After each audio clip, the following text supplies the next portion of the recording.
And we are live. How you guys doing? So we do have pretty much a full episode today. I have a bunch of topics I want to talk about. You guys seen the title. I do want to talk a bit about Cruwear and what you should expect from Cruwear as far as edge retention and performance and things, sharpening and things like that.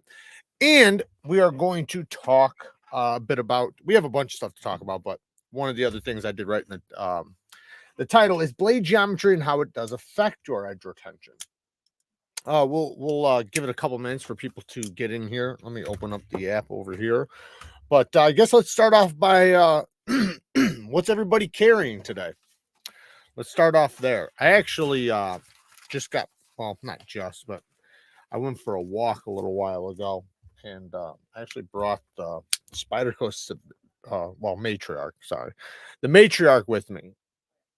More affordable version of the civilian, basically. Not for really any reason. It's just I grabbed it, and hey, can't go wrong with it. I'll tell you that much. Not that I was walking through a bad area or anything like that. I just, it'll do the job if I need it to. But the thing was, is right when I walked out the door, there's some packages and stuff. So I was like, screw it, I'll open them up right here. So I opened them up obviously with this because this is what I had on me. And this thing, man, this thing rips and tears more than anything. Obviously, though, right? But you kind of expect because of that claw to kind of get into something, and just slice right through it. Maybe it was the type of tape that was on there because it was like, I don't know, some weird paper tape. But it just, man, it felt like it was just tearing more than anything.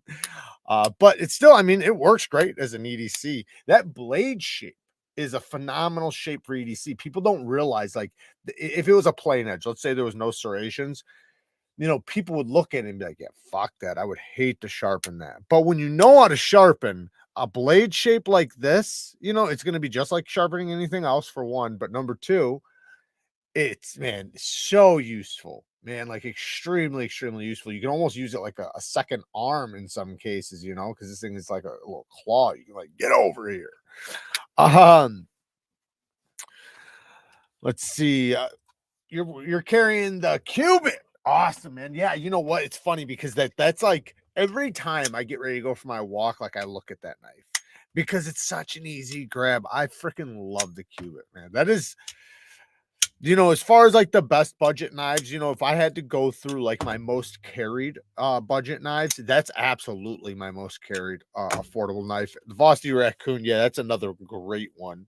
I have over here a new mini nightshade. This one's in green G10.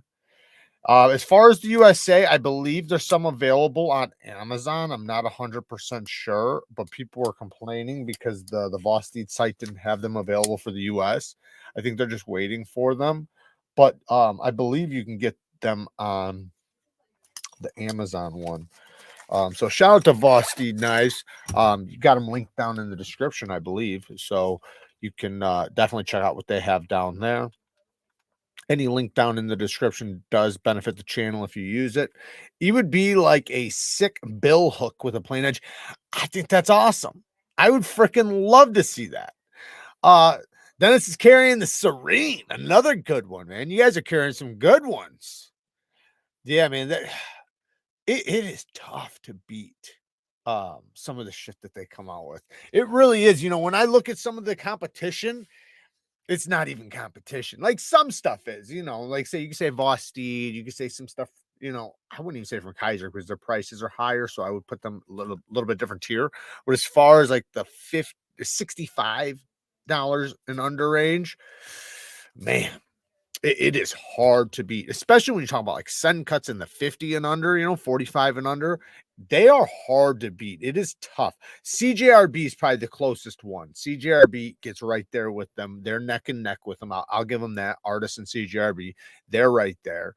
Kubi's really good as well in that price range. I don't think they're as good, but they are really good. I just think send cut gives you a little bit better materials for the money. S45 yen is great. It's like Frosted Flakes. What blade do you feel has the best edge retention? Blade shape, or you mean like blade steel? The best steel would be Rex 121. Rex 121 has the highest edge retention. But with any steel, like you can just say it like a blanket statement. Rex 121, right? It's the highest wear resistance steel. It's going to have the most edge retention as far as cutting performance. That doesn't mean it's the best, because like your cutting performance you might need maybe a steel that's a little tougher. So that steel might not perform as well as it would for somebody else.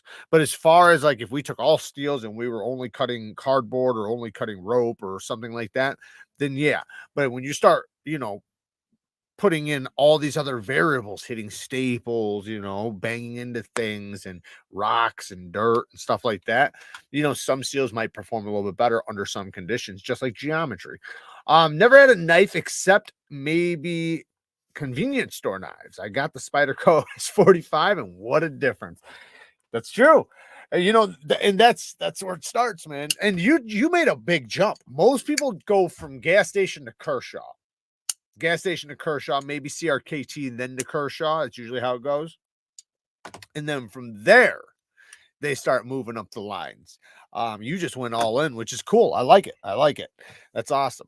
I know when I was younger, I was always fascinated with knives. Like I had knife magazines, and I had a knife collection, but like I told you so many times, it was mostly fixed blades, but I started getting into to Knife Magazine and stuff, and I would see some of these folding knives and some of these things, and they were captivating to me. I wanted them so bad. Me and my brother,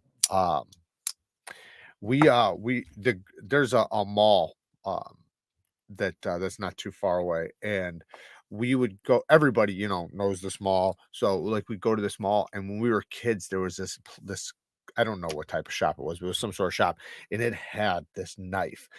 To us now, it would just look like a wall hanger, but I don't think it was a wall hanger. I think it was a legit knife because it was very expensive, but it looked like some gas station shit. But to us at the time, it was like the most wicked thing we ever seen. And we were like we were going to save up money for it and everything. That's how bad we wanted it. Hey, Canadian Todd, how's the people farm going? Did the moose escape the cattle pen again? I saw a fake bug out at a gas station. Yep, you'll see a lot of those. You got to be careful buying them on eBay and shit, man. There's ways to tell, but man, today, man, they get the box really close. They get everything so close. Neves is going to be on the front lines showing me photos of Kara. She's not Jewish. Will be responsible. What the fuck? Malls in the 80s, 90s had knife stores.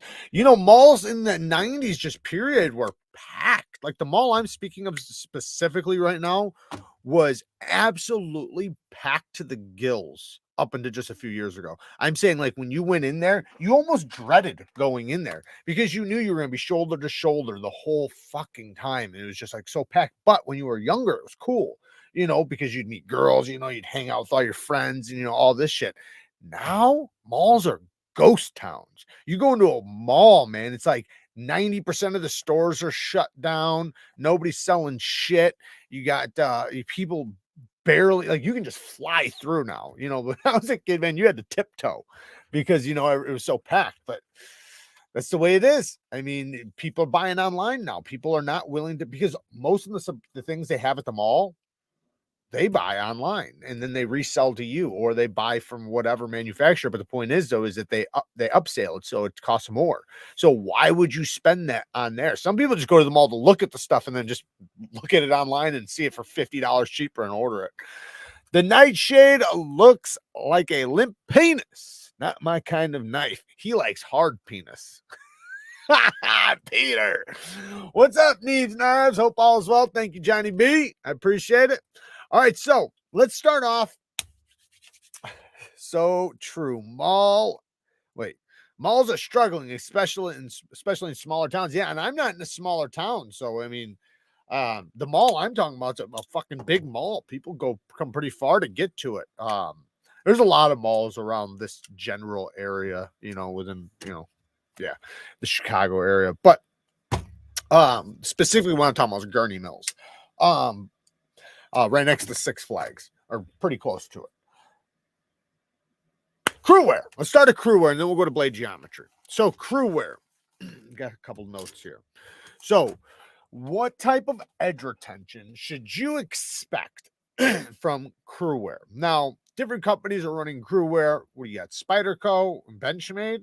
Is anybody else doing Cruwear besides custom makers? I know like BGM, he does it. There's some custom makers, but as far as production goes, I think the only thing I could think of, let me know if you guys know of anything else, but I can only think of Benchmade and Spyderco. But Spyderco does a damn good job with it. Benchmade does a good job with it. So, and we're going to talk a little bit more about Benchmade steel here in a second, other steels that they do, but specifically Cruwear, they do a decent job with it. I'm not mad at them. Medford does. Medford does all kinds of steels. I don't think they do Cruwear though. I'd actually love to do a knife design in Cruwear, and I'm trying. Yeah, Bradford uses Cruwear. Okay, Bradford. There you go. Okay. All right, keep them coming. Keep them coming. All right, so the couple Spydercos I have in Cruwear are great. Yes. So, but as far as edge retention, what should you expect? So there's always going to be some variables, right? And let's talk about rope cutting, right? So, and specifically, a lot of these numbers I'm getting from Cedric Canada and Outpost 76. You know, Super Steel Steve used to do a bunch of edge retention tests. I've done a few. I've only recorded half a handful or something, but I have tested my Cruwear. We'll talk about that. But as far as overall, like, you know, when you look at all the numbers, right? Basically, right around, as far as rope cutting, from what I've seen, it's right around 500 to 550, maybe a little bit more, maybe a little bit less for 10 millimeter rope. And that's how many cuts it will do before it stops cleanly cutting paper. It's still sharp, and it's only, you know, a little section of the blade. So that's not the entire blade. When you do add the entire blade, there's going to be more cutting.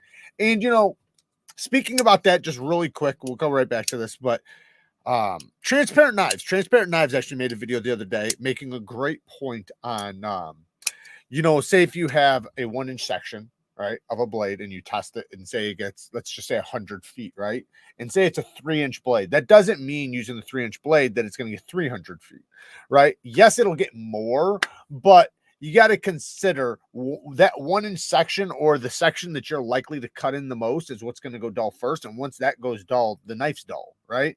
For the most part. Now, yeah, you can keep it going for a little bit longer, and that's why you're going to get more edge retention out of it. But you're not going to be able to like multiply it by 3. I would say you can maybe multiply it by 2. You could probably do that. So, you know, say if it gets 300, then you'll probably get like 600-700 cuts or feet or whatever. Now, as far as Cruwear with cardboard, as far as cardboard goes, now with some steels, it seems, at least from my, you know, understanding, but not always, with some steels, the 10 millimeter rope and 1 feet of cardboard is pretty close to each other. But then other steels, they're very different, like Cruwear. Cruwear is between, was it about between 3 and 350, between 300 and 350 feet of cardboard in a 1-inch section. That's what you're getting from Cruwear. Now there's going to be some that are a little bit more, like mine was in the 350 range. Cedric Canada did one at 338, and then he also did another one at 29, or sorry, Outpost 76. Outpost 76 did one, I think, at around 290, and then another one at 338. But there's sometimes there's variables, right? There's always going to be some variables. Benchmades did as far as cardboard, 309. So it, like I said, between 300 and 350, I think that's a pretty good range, you know. Like I said, the one was a little bit lower, 290, but that's still right there, you know. So Benchmades was still good. That's still a good range. You got to think, you know, it was equal to one of the Spydercos that was tested. And you know, I've sharpened up Spider Coast and Benchmade's Cruwear, and both of them are phenomenal. I've sharpened a bunch. Now, I did watch one of my sharpenings, actually. I watched one back earlier, and it was on Cruwear on a shaman. And it was weird. It did not do good with most Cruwear. Like when you bring it to a high grit, it does really well. For some reason, I don't know if something was wrong with that one or what, but in the video, when I brought it up to a high grit, it fell off. It didn't do well. And I wound up having to bring it back down to a lower grit. Um, sometimes there's going to be some cases where you get, I'm not going to say a lemon, but Peter with the 5 bones for the solid nightshade penis comeback. Thank you, Peter. I appreciate the donation. But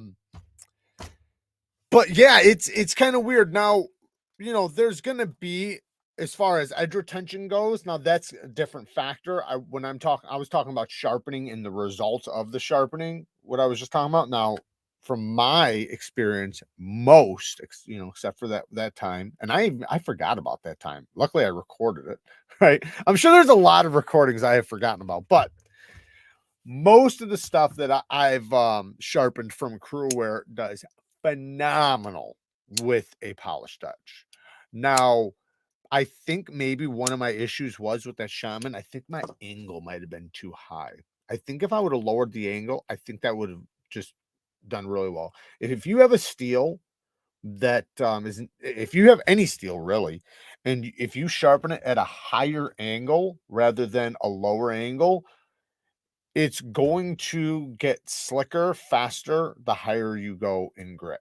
Meaning, if you say bring it to say 3,000 grit, it's going to be slicker to the touch than if you had it at 6, 7, 800 grit. Obviously the toothiness is less, right? But in some cases, if you have the lower angle, like if you go from an obtuse angle to a low angle, those even though you're up at a high grit like a polish, the teeth are just so fine that it actually feels stickier, which is like it's super sticky. And that's the way Cruwear is. As long as you do the right angle, Cruwear takes a hell of a polished edge. Like it takes a super crispy polished edge. Same thing with K390. Now K390 technically does better with a like a medium grit or a toothier edge as far as edge retention goes, but it hangs on to a damn good polished edge. Like it's only like it's a small percentage difference. There's a lot of steels like that where like the polished edge is not far behind the toothy edge. Like they're neck and neck. Some steels actually do better with the polished edge, as far as edge retention. Some steels do, majority of steels do better with a medium grit edge as far as edge retention. But like I said, K390, it's like a 10% difference. It's like nothing. Like, you would never notice it without doing a control test. But I guess while we're talking about K390, what do you expect from K390? As far as where is it? As far as rope cutting goes, I only got that written down right now. But about 1,000. Let's say 1,000. On average, about 1,000 cuts of rope. That's a fuck shit of that's a fuck ton of rope cutting. I'll tell you that. About double what Cruwear does. Well, a little bit less, but it just depends because it goes. I got it up to 1125. The lowest is 925. So, but that's a lot of cutting. When you really think about how much cutting that is a ton of cutting, especially when you haven't even introduced the entire blade. You're just, doing one section. Is there an easy way to reduce the detent level on a knife? Yes. I just purchased a couple of KIZERs that have absurd detents to the point that the flippers won't even budge. Okay, so couple things. One, what kind of lock is it? First thing, MC, what type of lock is it? And then I'll tell you what to do. You got to tell me what type of lock it is, because if it's really sticky and it's a button lock, I'm going to give you a different answer than if it's a liner lock. So let me know what type of lock it is. Did you say it in here? No. Let me know what type of lock it is. My PM2 Cruwear and Stretch 2 are monsters. Yeah, dude, it's one of my favorite steels. It absolutely is one of my favorite steels. I watched the first time that Neves showed up on Everyday Carry podcast only 3 years ago, but you guys actually look like adults now with the bulking up you have done since then. Yeah, I've definitely put on some weight. I think I put on about 15 pounds, which was my goal. I even said it back then that I was trying to put on 15, 20 pounds. So I've been trying to do that for 20 years. So um yeah, Todd, but I also like Maxamet around 800. Maxamet's a beast too. Um and 2 M4 Delicas and 1 Indela, and M4. M4 is a motherfucker too. I love M4. Um, I love 4V too, man. 4V's 4V, man. It can take a hell of an edge. Um, what a rig. Van Eyck Super Clean. Do better with a polished edge or a toothy edge. It does better with a medium grit edge. So I would say between 600 and 1,000. But you can put a polished edge on there. It'll take a polished edge. But like I said, depending on the angle, you might want to drop a little bit lower of an angle if you're going to polish it. So yes, you can polish it. But as far as edge retention goes, it's going to do better with a medium grit.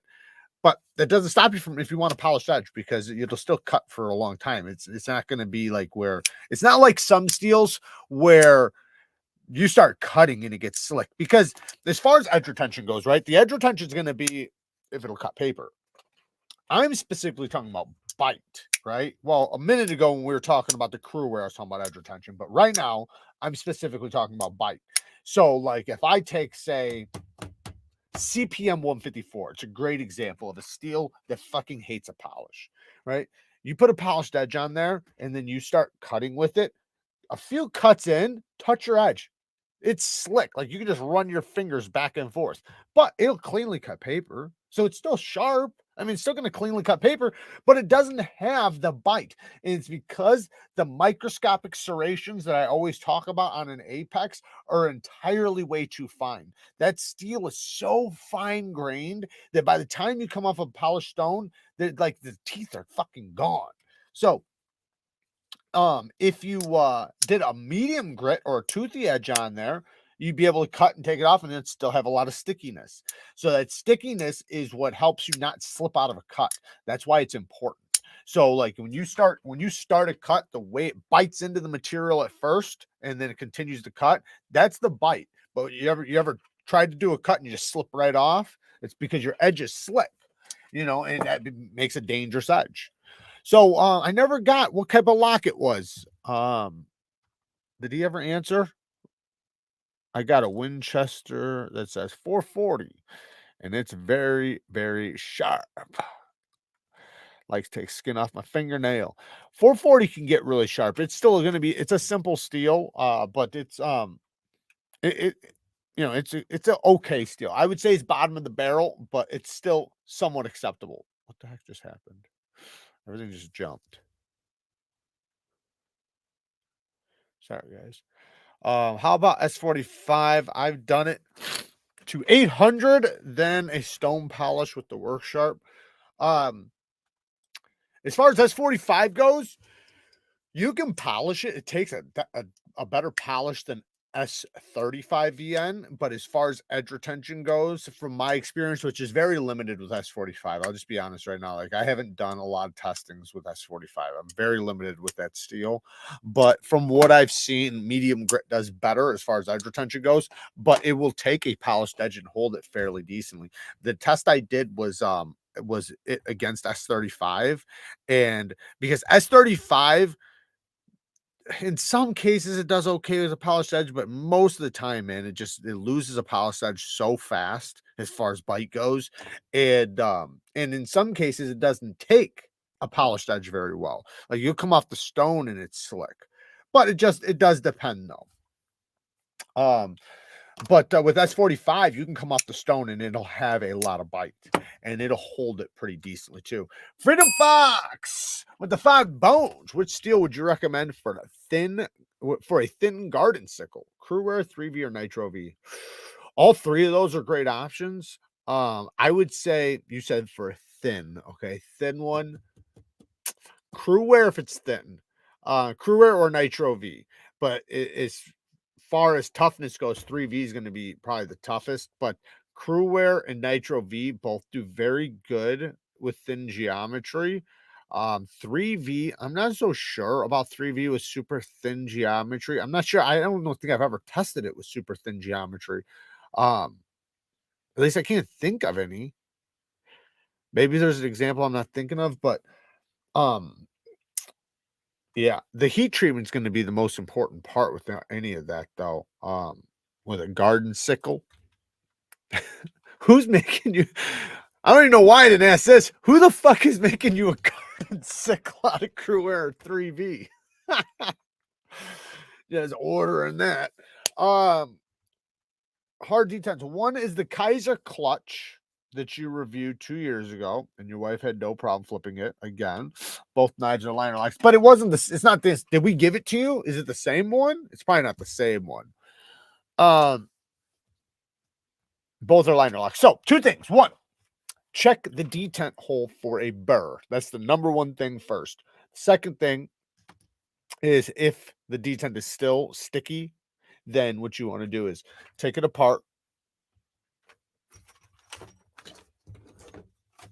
Take it apart and take the liner, the lock bar, the actual one that moves, right? The lock bar. Take that after you take the scale off and very lightly, very slightly, because this will go fast, and just bend it over a little bit. Bend it over this way so that it gets weaker. Then, but a little goes a far way. So don't even attempt to like bend it. Just attempt to take a little bit of pressure off it. Remember, you can always go more. You can always take it back apart and do it again. But you don't want to bend it too far back, and then you have to bend it back again. You don't want to do that. So just bend it slightly, check it, and if it's decent, then leave it. If you need it a little bit more, then take it apart and do it again. But first and foremost, check the detent hole and take like a diamond file or a piece of ceramic of any sort. You could fucking break a tile and take a little chunk of ceramic or a coffee mug or something, and just go around the edge of the hole with it. There might be a burr around the edge, which is pretty common, and KIZER's been known to do that. I vote for Kara Flybys. Just a minute, no big commitment. 30 seconds, maybe. What do you say? That's on her, man. I can hear her in the background. What's up, guys? Happy Saturday. Happy Saturday. Ooh, you got the KIZER Mystic yesterday. Feels really, really good so far. It's bigger than I thought it would be. It's a good one, though, man. The Mystic is definitely a good one. That fucker is so... Is yours as smooth as mine was?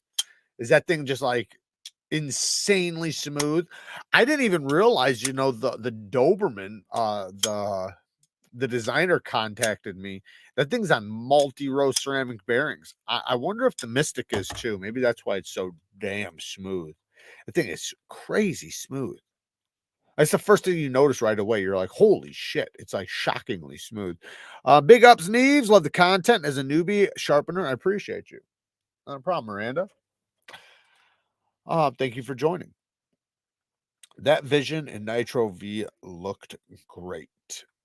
The Vision is dope. The Vision's dope. Nitro V's dope too. I like Nitro V.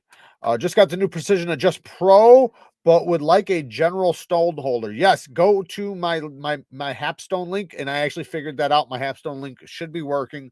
Go to my HAPSTONE link. They have the stone holder for you. Get the damn stone holder. It's like $33 or something. I just got one. I just ordered one. It's on the way. I like these magnetic diamond plates, but I think finer stones could help get sticky sharp results. Yeah, well, just different stones for different steels. Diamonds are the best. Diamond plates are the best. So you can get, really good results with those stones. Don't get me wrong. You get phenomenal results. But if you're wanting like a high polish crazy, like this one right here, these Veneve stones, the Devo's talking about right here, that is the ultimate. Now, I'm not saying you have to go that route. You can go a different route. There's lots of routes you can go to. But what you could do is if you just have that stone holder, you could grab one Veneve, just one. Use the diamonds all the way up until the last one, which is like what, 1200. Then use the last Veneve, which is the 800/1200. Use that one. You'll get a mirror polish for sure. But yeah, that's what I would do if I was you. I'd get that stone holder and then just buy the one Veneve, the 800/1200. It's 800 on one side, 12. It's their 1200 is 5,000 grit. Their 800 is like 3,500. Their grit rating system's different. I can pull it up, and that's also in the HAPSTONE link, by the way. You can get them in the HAPSTONE link. They're not cheap, but they're damn good and they last a very long time. Jared, why does a dual edge or dual grip perform better? How do you sharpen it? Thanks, bro. So you just sharpen it. I actually did a video. I think it was a live video where I did the dual grit edge, but some steels it doesn't work on. Some steels it does. So it just depends on the steel. Like I think 154 CM is a steel it does not work on. Now, from what I've seen, and I'm not positive about this, but from what it looks like steels that don't do good with a polished edge don't do good with a dual grit edge. So, like I said, 154 CM doesn't really do good. Now, steels that do well with a polished edge seem to do really fucking well with a dual grit edge. Now, maybe there's some examples where there's some steels that don't do good with a polished edge, but they do so good with the toothy edge that maybe it'll work. I don't know. But the reason why it works is because and this is just me using my brain. I don't know if that I'm correct or not, but I think what happens is, I guess I can't draw it, but it's like serrations, right? So like think about looking. I got serrations right here. Think about looking at serrations, right? That's your edge if you looked at it under a microscopic, point of view. Come on. So when this wears down right here, I think what happens is because that would be like the fine, and then once it wears down, you're going to get to a tooth right here, and then as the tooth wears down, you're going to get back to a fine. I think that's why it does that. I think because the toothy is right on the side of the fine, it just which fine would be like closer teeth, right? So a toothy edge would be more spread teeth, right? Wider teeth. So as the teeth go down, then all of a sudden you got these finer teeth. As these finer teeth go down, you got the bigger teeth. I think that's kind of what happens. So it just allows you to get better edge retention. That's just my theory. And it seems like that's what it would be. But yeah, it's crazy how much edge retention you can get out of certain steels with that dual grit edge. And the way you apply it is you sharpen up one side, or you sharpen up both sides, right? And then you go to whatever grit you're wanting your course to be. Say if it's 600, so you take them both to 600. Then from one side, you go to the side you're going to put the polish on and start working on that side. Now, what you should do is you should actually work on the opposite side a little bit longer so that the bevel is slightly bigger than the opposite side. Not by a lot, but just by a little bit, because you're going to work on the other side a little bit longer. Hopefully this is all making sense. As you work on the side you want to polish, work on it up until the polish. However, in between stones, flip it and knock the burr off. So don't go say 600, then 800, then 1200, then 3000. Don't do that. Go 600 to 800, flip it over, knock the burr off. 800 to 1200, flip it over, knock the burr off. So that's the way you want to do it, because what you don't want to do is you don't want to accumulate a giant burr on one side. So, because then when you take it off, it's going to take steel with it. There's just no way around it. It's not going to snap off cleanly. So you want to make sure that wire or the burr is diminished as much as possible. That way, when you're ready, you can fold it and break it pretty easily. Dennis, been a member for 14 months. Shout out to the Bang Gang. Shout out to Dennis, man. I appreciate you. HAPSTONE sharpening supplies. Yes, thank you, Todd. Yes, there is the link right there for that stone holder for the work sharp systems. So you can use any stones you want, which I highly recommend, man. I got one. At least it's coming. And I already have one. So think about that. I already have one for the work sharp because somebody sent me one, but they have one out of aluminum. So I just wanted the better quality one. But I have a plastic one right now, and it works great. Oh, that's not for me. Cruwear is such a good steel that Laren Thomas tried to make a stainless version, and therefore we have Magna Cut. Bang.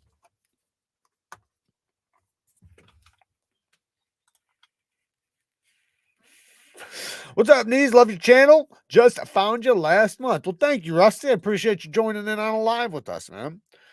And I'm glad you like the channel. Just pre-ordered the Warncliffe Baby Banter. Oh, did you? That's really cool, Miranda. That's awesome. I almost got one too. I did not, but man, I might still have to get one. Never used Nitro V, but I'm excited to try it out on that Warnie. Yeah, Nitro V is a good steel. It's very similar to 14C. It takes a hell of an edge. Just and not even just like its ability to take an edge, but the ease of putting an edge on it. It's one of those steels that, you know, with limited sharpening knowledge, you can put a really good edge on that steel. It just, man, it's so easy to sharpen.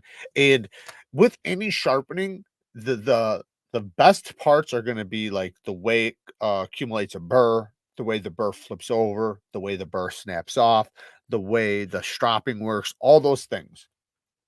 And Nitro V and 14C just seem like they do really well with all that stuff. And one of the reasons why is because of its ability to be heat treated well in production.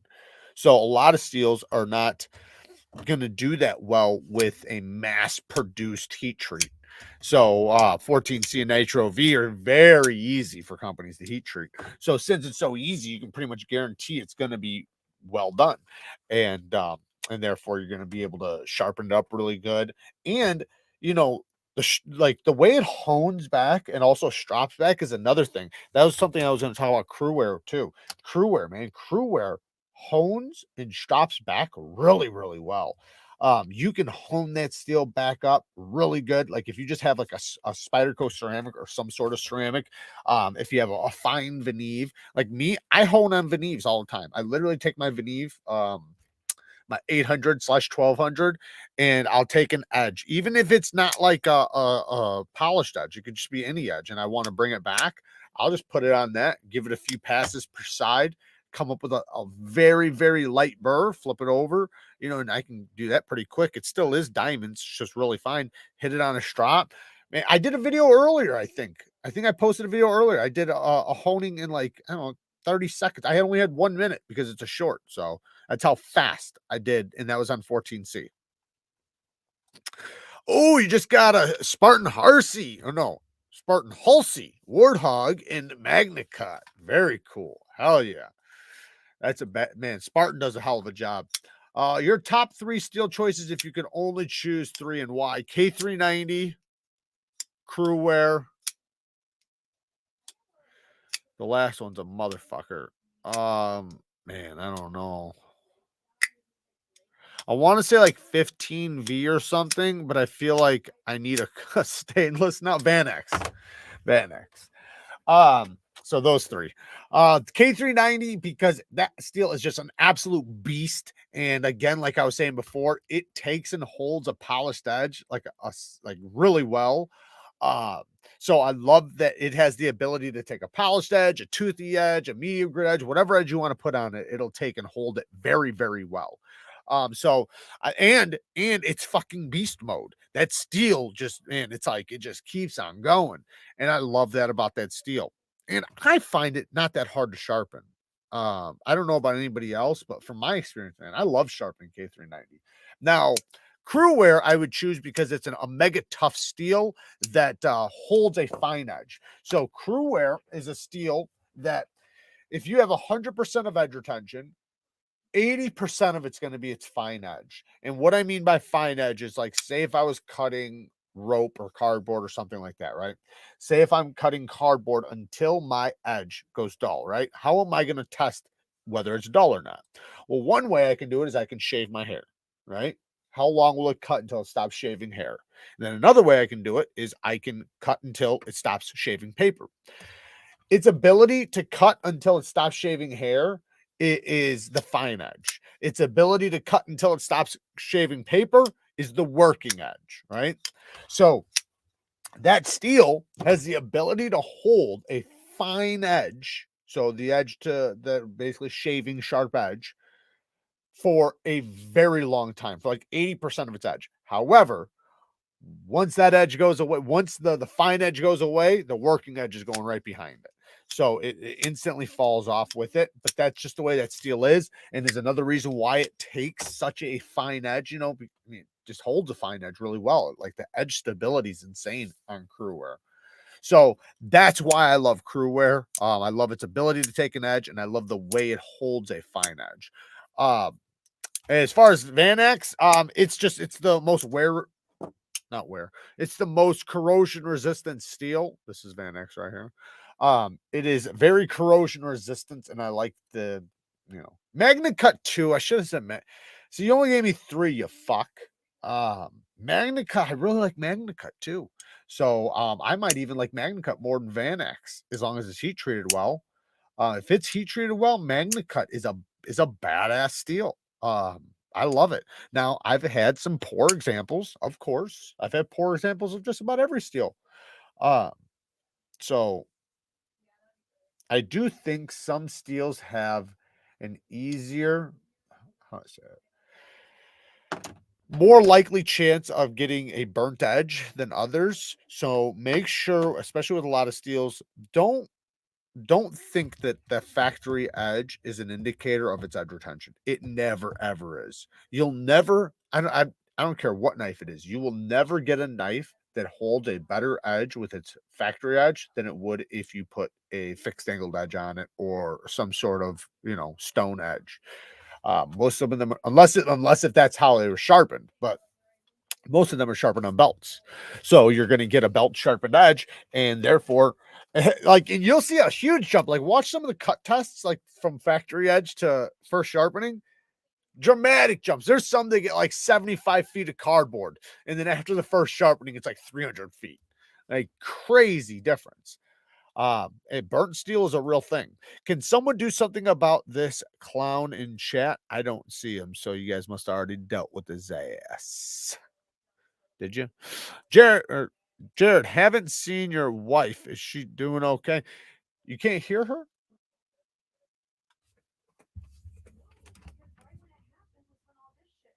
Let me turn it to that. By you guys, so like I don't know who it is. She's fucking playing her games. Gaming. She's a gamer. Yo, thank you very much, Jared. Your theory makes sense to me, and I appreciate the tips on sharpening. You the man. Thank you, Bob. Appreciate you joining. Have you got your hands on an axial shift OTF? No, yes and no. So yes, one, but no, because it didn't work. It was actually the one that Zach designed. It wasn't a shift. I don't know the shift, but it was the only axial I've tried. So I've tried one axial, and that was the one that Zach designed. I'm not sure what the name of it was. I had it briefly. I have it. I don't even know if I still have it. I thought I sent it back to him or sent it to Axial. I don't know, but it didn't work. I got it and it wouldn't deploy. It wouldn't close. So that's the only experience I've had. I tried fixing it myself, but it didn't work. And I'm not trying to say they do bad work. So don't take it like that. I got a lemon and that's the only experience I've had was the lemon. I would still buy their products, Which clown, man, I'll do something about it. What's he saying? Let me at him. Def wants the hot dog knife MC show the fucking hot dog. Oh, the Metal Complex show today. My nieces would go nuts if I whipped that out at the barbecue. Yeah, I seen that. I personally couldn't get into buying that, but I can see why people like that shit. It's funny. What do you think about the Microtech Anax M390? I love Microtech and I love Microtech Anax, but Microtech M390 is soft. I love the knives. Fuck, I got a Microtech right here with M390 MK steel. but it's just the steel soft. You know, it is what it is. And right now we need to talk about geometry. Might as well. Geometry with edge retention. So how does edge retention, or sorry, how does geometry play a part with edge retention? Well, let's say this Microtech right here. If this Microtech was thinner geometry, slicier geometry, it would actually cut for longer as far as edge retention goes. Now, the toughness would obviously go down, right? Which is kind of why they do thicker geometry, because they want it to be a little tougher. But why make it soft then, right? Why not just run the steel harder, right? And then you can put the thick geometry. That way, the edge retention kind of counteracts the the sliciness or whatever, because it, with thick geometry, yes, the toughness goes up like crazy. Like, that's how you get tough steel. It isn't necessarily by softening it. Like, obviously it's tougher when you soften it, but I'm saying with thicker geometry, that's, where toughness comes from. It's kind of like this. Think about this. Let's say you heat treated any steel, doesn't matter, the toughest steel in the world, right? To the toughest hardness you could possibly do it at, and it's thin as a razor blade. You go chop a tree down with it. How do you think it's going to do? Not well, right? But you could take a super weak steel and put it with axe geometry, and it will cut a lot better. So, but with blade geometry and edge retention, the thinner it is, the better the edge retention will do. And that goes for hollow grinds, flat grinds, whatever. There's less friction, there's a lot of variables, but the biggest thing is that there's so much meat behind the bones. So bones meaning the edge. So when you have so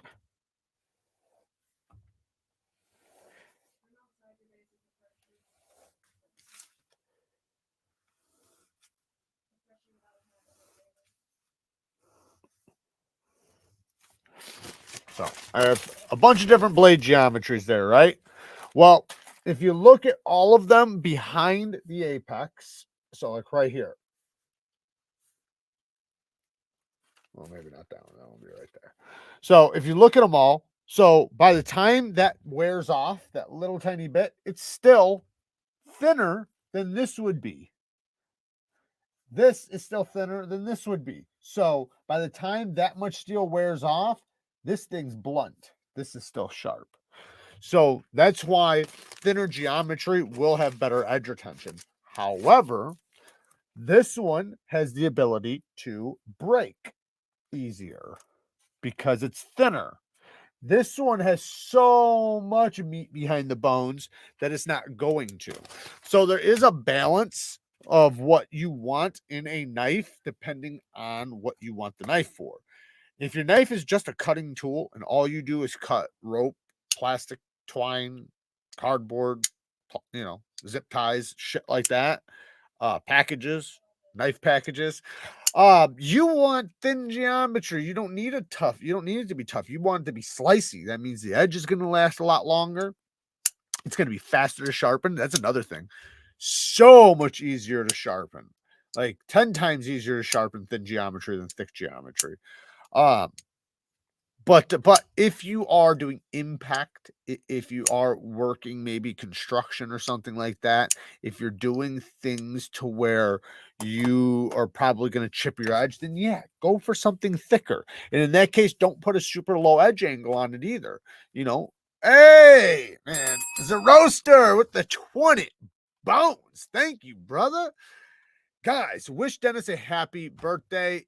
It's not really his birthday. He's just German and nothing makes sense over in the Bavarian Alps. Also, Jared, if you could only one flavor of pudding for the rest of your life, what would you pick? Chocolate. I'm quick. Jim Miller with the 10 bounce. Thank you, brother. I'm learning so much. Thanks, Jared. Thank you, Jim. Thank you, Jim. I appreciate the donation, man. I always appreciate the donations, guys. Thank you guys so much. I talked to the owner of Survive Knives the other night. He does his EDC for Magna Cut at 62.5 HRC. Is that acceptable? It's acceptable, but Depending what is it's a survival knife. If it's a survival knife, yeah, 62.5 is great. If it's a survival knife. I'm not sure the size or what kind of knife it is. I would say if it's specifically a folding knife with thin geometry, um, I say 63 to 64 HRC is the optimal range, you know, sometimes higher, but 62 can still be okay. It's, you know, I heard something about, you know, if it's super, super thin geometry, you know, you might want a little tiny bit lower so that the toughness is a little bit harder or tougher, not harder, but 63, 64, I've never had a problem with it. I've tested it extent. I got one 64.5 HRC, and I've cut with so much shit with it, and done so much testing with it, and it's never chipped, never nothing. I don't use it for impact, but still though, just cutting it works great. But for survival knives, you're gonna want to increase the toughness. Now, from what I hear, that I think Magna Cut at 65 HRC is just as tough as M390 at 60. I think that's correct. So it gives you an idea. So it's still tough at, not saying M390 is tough, but I'm saying for a 65 HRC, that's tough. Let me scroll down. Oh, I do want to show you guys something too. Super Steel Steve's in the house. There he is. All production M390 is baby shit soft.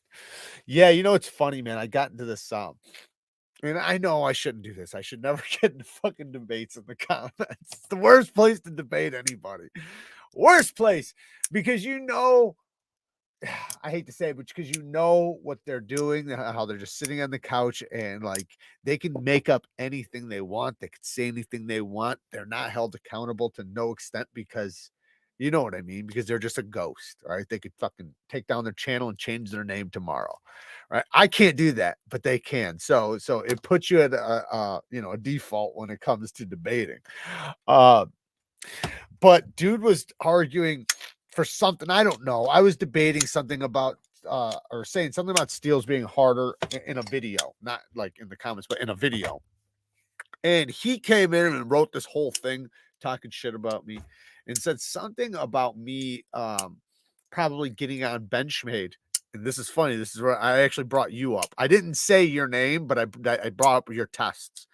Uh he he said that I probably would get down on Benchmade for their steals or whatever, blah, blah, blah, blah. But if we went to them, that they would be able to take their team and they would be able to explain it down to the science of why their heat treat is like that. And I said, yeah, no shit, they're going to do that. I said they did the same thing when they fucking released 3V low at a lower HRC than they even advertised. So it was softer than they said it was going to be.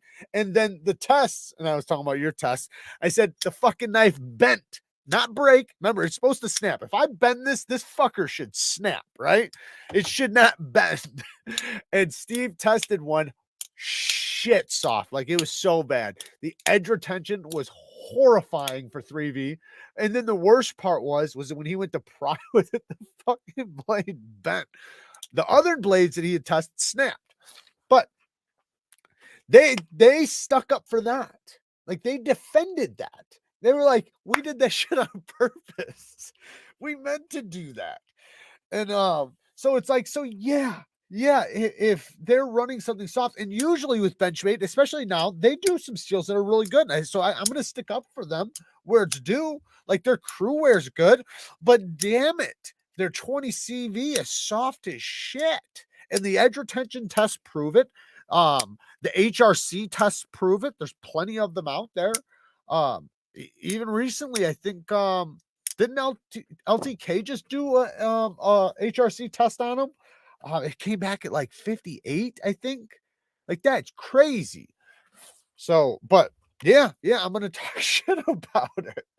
But for their steals that they're running good, I'm gonna talk good about it. You know, Bluetooth Blaze been a member for 8 months, man. I appreciate you. What angle for XM18 3.5 harpoon Spanto and S45? You know, it'd be really cool if you oh, you got the Spanto. I was gonna say you could send it in to get a regrind from BGM. Fuck, man. I got one actually right here, I gotta sharpen it. Check that fucker out. He did the dual grind though. BGM did nice deep hollow grind, but I personally now I'm not going to tell you to do this. I personally do 15 degrees per side on my hinders. Most of my hinders I do 15 degrees per side, but the bevel's going to be big. It's going to be a big fucking bevel. So I would tell you to do 17.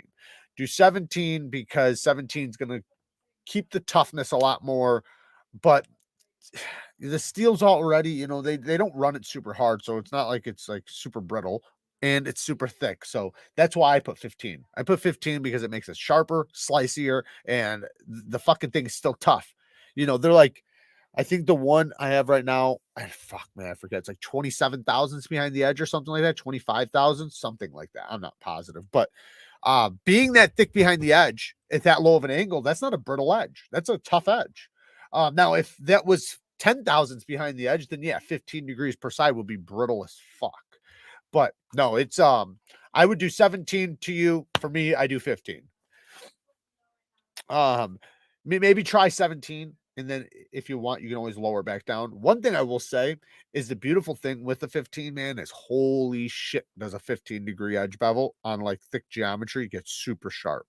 Like with robust geometry, you know, when you're talking about like the Benchmades, some Spydercos, hinders, things like that, man, 15-degree edge bevel, to me, man, that brings out that crazy high level of sharpness that I fucking love. But if you're being tough on it, then I wouldn't tell you to do that though. Just depends on how tough you're being on it. Hey, Bluetooth donated 5 memberships. Thank you, Todd. Hell yeah. Thank you. Bluetooth, you're awesome, man. Thank you for donating the members. Let me pull this up. Hell yeah. Let me see it. Let me see if I can find it. Bluetooth gifted 5 Neevesknives memberships. So shout out to the new members. We actually do we have all members live tomorrow? I think we have a members live tomorrow. Shit. I better get ready. So we have a members live tomorrow. Did I say I was going to give something away last week? I don't remember. So if you're a member, show up to the live tomorrow, 12:15 Central Time, noon. Give or take, right around there, and we will be doing a live sharpening. I did think about changing the time if you guys wanted to, like to like late afternoon. If the mornings on, you know, the afternoons for Sundays aren't good for you, we could always move it till like Sunday nights. Miranda says Benchmade is overpriced these days. I like them, but I feel like Spyderco is bringing the A game on the value and the heat treatments. Benchmade, step up your game. Yeah, I agree. I think I love Benchmates too. Like, I'll never deny that I love Benchmates. I have a bunch of them. I think they're awesome. I want more of them. But man, their price on some models, you know, some models I think is okay. You know, but then some models, man, it's like, holy shit. Like, where did you get these numbers? Like, how are you even justifying this? But, you know, I know they have their arguments of why. And you know, hey, if they can sell it, go for it. I just won't buy it. But as far as the models I love, that I think are worth it, I'll buy them all day. But yeah, Spyderco is where it's at though. Spyderco does, man, they're doing probably the best on heat treatments, and then also their geometry is actually, not saying that their geometry is thin. I'm not saying that, because most of their knives start out at like 20 thousandths behind the edge. But because of the broad blade, it makes it super slicey. Unlike, like, say, Benchmade, where it's a thick blade that's starting out at like 25 thousandths behind the edge, and it's shallow. There she is right there, guys. I want you to pass through. But thank you for the comment, Miranda. I'm trying to make it look like you're talking to no one. I'm just talking to nobody. Take a picture of me with the newspaper with the today's date on it, like a ransom. You know how they do that to like prove the victim's alive? Yeah. Take a picture of this is a recording, by the way, guys. Yeah. I just have a recording. When we got married, I pushed the button. Do all these recordings for these really specific scenarios. Yeah, I'm sending my suit down to the laundromat, ready for standing and saluting.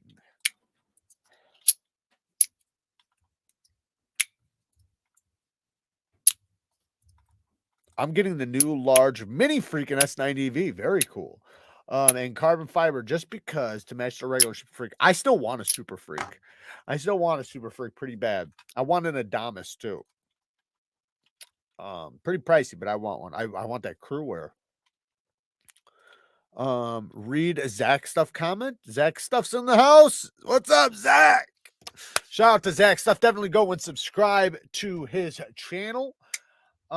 Is there a Benchmade steel you want to try and haven't tried yet? I can send something over. Oh, that's awesome. I want to try. Like I said, I mean, I have tried it before, so I'm not saying I haven't tried it, but I really want to get one of their Adamises or the Super Freak. Those are the ones that I've never owned in the collection. I've had them in for sharpening, but I've never had them long enough, you know, just long enough to sharpen and send back. So I know how their steels feel and everything. I just, you know, I haven't been able to experience one as far as testing and shit. Hey Jared, what's your most carried knife right now? Do you mean like out of my whole collection or just like right now what I'm carrying the most? I don't know, man. I don't know. I change so much because I test so much and I'm constantly doing reviews.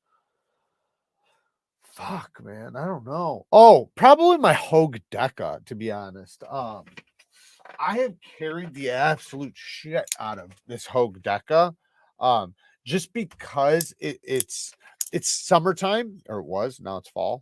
So being summertime, you know, this having the original goat scales just lightens it up so much and makes it to where it's like so easy to carry. And I have a full size blade, you know. But I carry a lot of it. Probably, and then my next one will probably be my Cruwear Spyderco or my K390. Um, I carry the Cruwear one pretty much everywhere I go. It's in my bag. But that I changed that out. What else? My Benchmade Griptilian is another one. I've carried a shit ton. I've had this one for years too. I can't believe how tough this thing still is. That's why I got to give Benchmade credit, man, because this motherfucker's tough as nails, man. It's still centered, and it is solid. Like it's solid. And look, like gotta give that credit. I love my Chris Reeve. I love my Hinder XM18 Skinny. I really like that. I wish the steel wasn't soft on it, and I did do a test on that. But yeah, it's that's a badass knife. I really like that knife. But man, it's tough saying like my most carried because there's so many knives I carry. You know, like I said, I was carrying the Cubit so much because that's another one. This one and the Cubit, I was carrying those like neck to neck. Can you explain the pros and cons of high grit versus a low grit edge? What's the benefits of a high polish edge? Yeah. Let me hit this.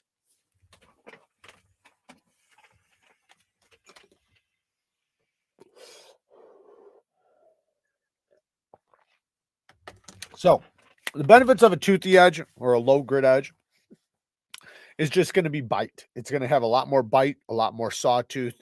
You know, when you think about an edge, you just think about saw blades. You know, some saw blades are going to have bigger teeth and are better for certain things like wood, right? Other saws are going to have finer teeth and are going to be better for other things like metal, right? So it's kind of the same thing with knives, right? Just the finer edge is going to be the teeth are closer together and they're smaller. So the micro serrations are tinier. So the benefits of the toothy edge are going to be it rips and tears a little bit better. I'm not saying it's literally ripping and tearing, just saying like the type of cut it's going to make, it's going to be able to rip and tear a little bit better. Like say if you're cutting rope, cardboard, things like that, it's going to be slightly more aggressive. And when you're cutting abrasive stuff, the abrasive material is going to chip off and break those microscopic teeth. So having more and bigger of them makes it to where as they break down, it's just going to still stay with a lot of bite and continue kicking ass. Now, fine edge is going to be better for like laser things, like meaning like if you want precision cutting, like say if you're cutting plastic and there's nothing hard in there, right? Or say even cardboard, right? If you're cutting cardboard, but there's not like a bunch of tape and things like that on there, and you're not like doing it extensively, like the cut that you're gonna get from like a low angled polished edge, it's gonna be like it's gonna be like blazing through. Now, like I said, with certain materials, it's not going to hold up as long. Another thing is like for shaving, right? Like, you know, because you don't want a toothy edge if you're shaving, right? You want a nice fine edge. You want those teeth as fine as possible, almost non-existent when you're shaving. So with certain things, a fine edge is going to just be a little bit more precision oriented, you know, less ripping, less tearing, more precision. And then a toothy edge is going to have a little bit more ripping and tearing capabilities. But in some cases, depending on what you're cutting, you want that. You know, it depends on what you do in your life, your lifestyle, what you do. You know, I know a lot of us do the same shit, but some of us are unique in that we do specific things. Like when I worked at the distillery, I cut specifically big, like, you know, those big, thick, heavy duty plastic straps to like wrap pallets. I'd have to cut dozens of those a day. No telling how many. Then I would have to cut the tape on the boxes thousands of times. Like, so there'd be thousands of boxes a day. So, so like you talking about opening packages, like Amazon packages, it's like opening Amazon packages all fucking day. Then there were things like the wrap. We had the wrap around the pallets. You have to cut that plastic off, you'd have to cut the straps off, then you gotta take each individual box and open them up. Then you got all the cardboard you got to cut up for the recycling. So then we'd have to cut that shit up. Then sometimes there would be like we'd have a recall on like some liquor and we'd have to redo it for like a company, not for our own shit, but somebody else's shit. And we would have to cut the plastic off of the bottlenecks, you know, to pop them off, because trying to peel that all day, it'll cut you underneath the nail, and it's brutal. Just been doing like 100 of them in a row, let alone 3,000 of them in a row. So we just take the knife, you know, and shave right up the plastic and then rip it off. It'd just be so much easier. But I'm hitting glass. So because it's a glass bottle. So when I would go up the glass bottle with my edge, it'd be brutal to it. So I didn't want a low. So in that case, I wanted a tough edge, right? But in the other cases, I wanted a finer edge. As far as angle goes, shout out to Stasa23, another motherfucker you should go and subscribe to. Definitely go and check out his channel.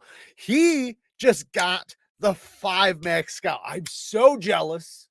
I didn't even realize how fucking big it was gonna be. I seen the measurements on Blade HQ, and I was like that close to getting it. But I had just made a different purchase, right? Literally like 10 seconds before I seen it, because I you know how you go to like the what's new. I seen what was on top of the page. I bought what was on top of the page. Then after making my purchase, I scrolled down a little bit, and then there was the 5 Max.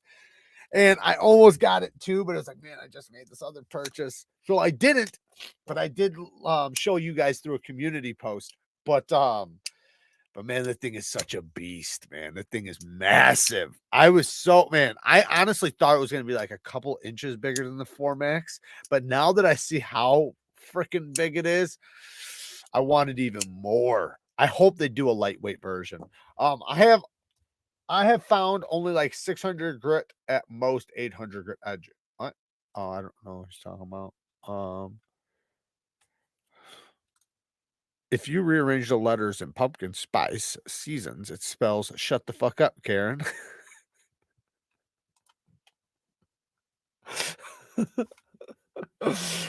Oh, it's hilarious. Steve's in the house again. Stas the gay. Also, go and subscribe to Stas or to Super Still Steve. He does have a YouTube channel technically with a whole bunch of testing you can go and watch. Some great testings. And I still reference some of his tests. I try to get tests that are a little bit more frequent because some of the companies have tuned their heat treats better since some of the tests. But on Instagram, he posts weekly at least. So go and follow him on Instagram. He makes some of the most badass custom fixed blades you can ever see, man. They are, I have one, and it's one of my prized possessions. I freaking love that thing. And what's crazy is that thing, I still have his what you could call factory edge, his freehand edge on that thing. And I want to sharpen it so bad. Like I really, really, really want to sharpen it because I just want to feel that steel on the stone. But it's so incredibly sharp. Like it's like I have to either just intentionally do it just because like all I've cut is like meat, fruits, vegetables, things like that. So it's like this thing is just brutally sharp. Like it's not just sharp, it's brutally sharp. So it's like it almost feels like I'm doing a harm to sharpen it right now. Richard, thank you, brother, for being a member. We have a new member, and it is Richard Marsh, man. Shout out to you. Hopefully you'll be able to make it tomorrow for tomorrow's live sharpening. We do live sharpening for the members every other week, twice a month. And I think we might do a giveaway tomorrow too. If you guys remind me tomorrow, I'll do a giveaway. I don't know what, but we'll find something. Jared is flush with cash for knives for selling D-ball to his gym rat buddies. Yeah, right. That's hilarious. That's so funny. The Fox Edge Anunnaki is a huge beast in N690. It's a hard use for sure. I don't know if I've ever had, I don't think I've had that one. I think I've seen it though. I just can't think of it. Who's all going to Alice's meetup on the 14th? I definitely can't make it, but I do want to show you guys something. So Dirk Pinkerton sent me these. He sent me a few things, so I do have some other things, but I can't show you those things. But these things I will show you. So he actually made these because somebody that was deployed in combat, I don't know, infiltrated a place and wound up getting jumped inside the place. And he had to go to his blade, right? So while being deployed, he got jumped, had to deploy his knife. But the problem was him using the knife and trying to get to his other weapon. So both of them. So what he asked Dirk Pinkerton to design was a blade to where you could still use your hand and you won't lose your knife. So basically, this is what he came up with. Right. And there's a couple different ways you could hold it. Like you could hold it like this to get a little bit more distance. You can hold it in the reverse grip or I like it in the forward grip, but I think it was intended for the reverse grip.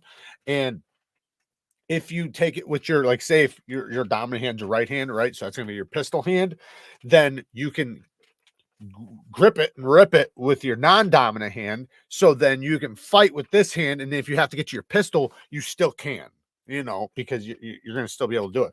Now, it's badass. I do think it's awesome, but the problem I have with it, and it's not that big of a deal, but it is a little problem.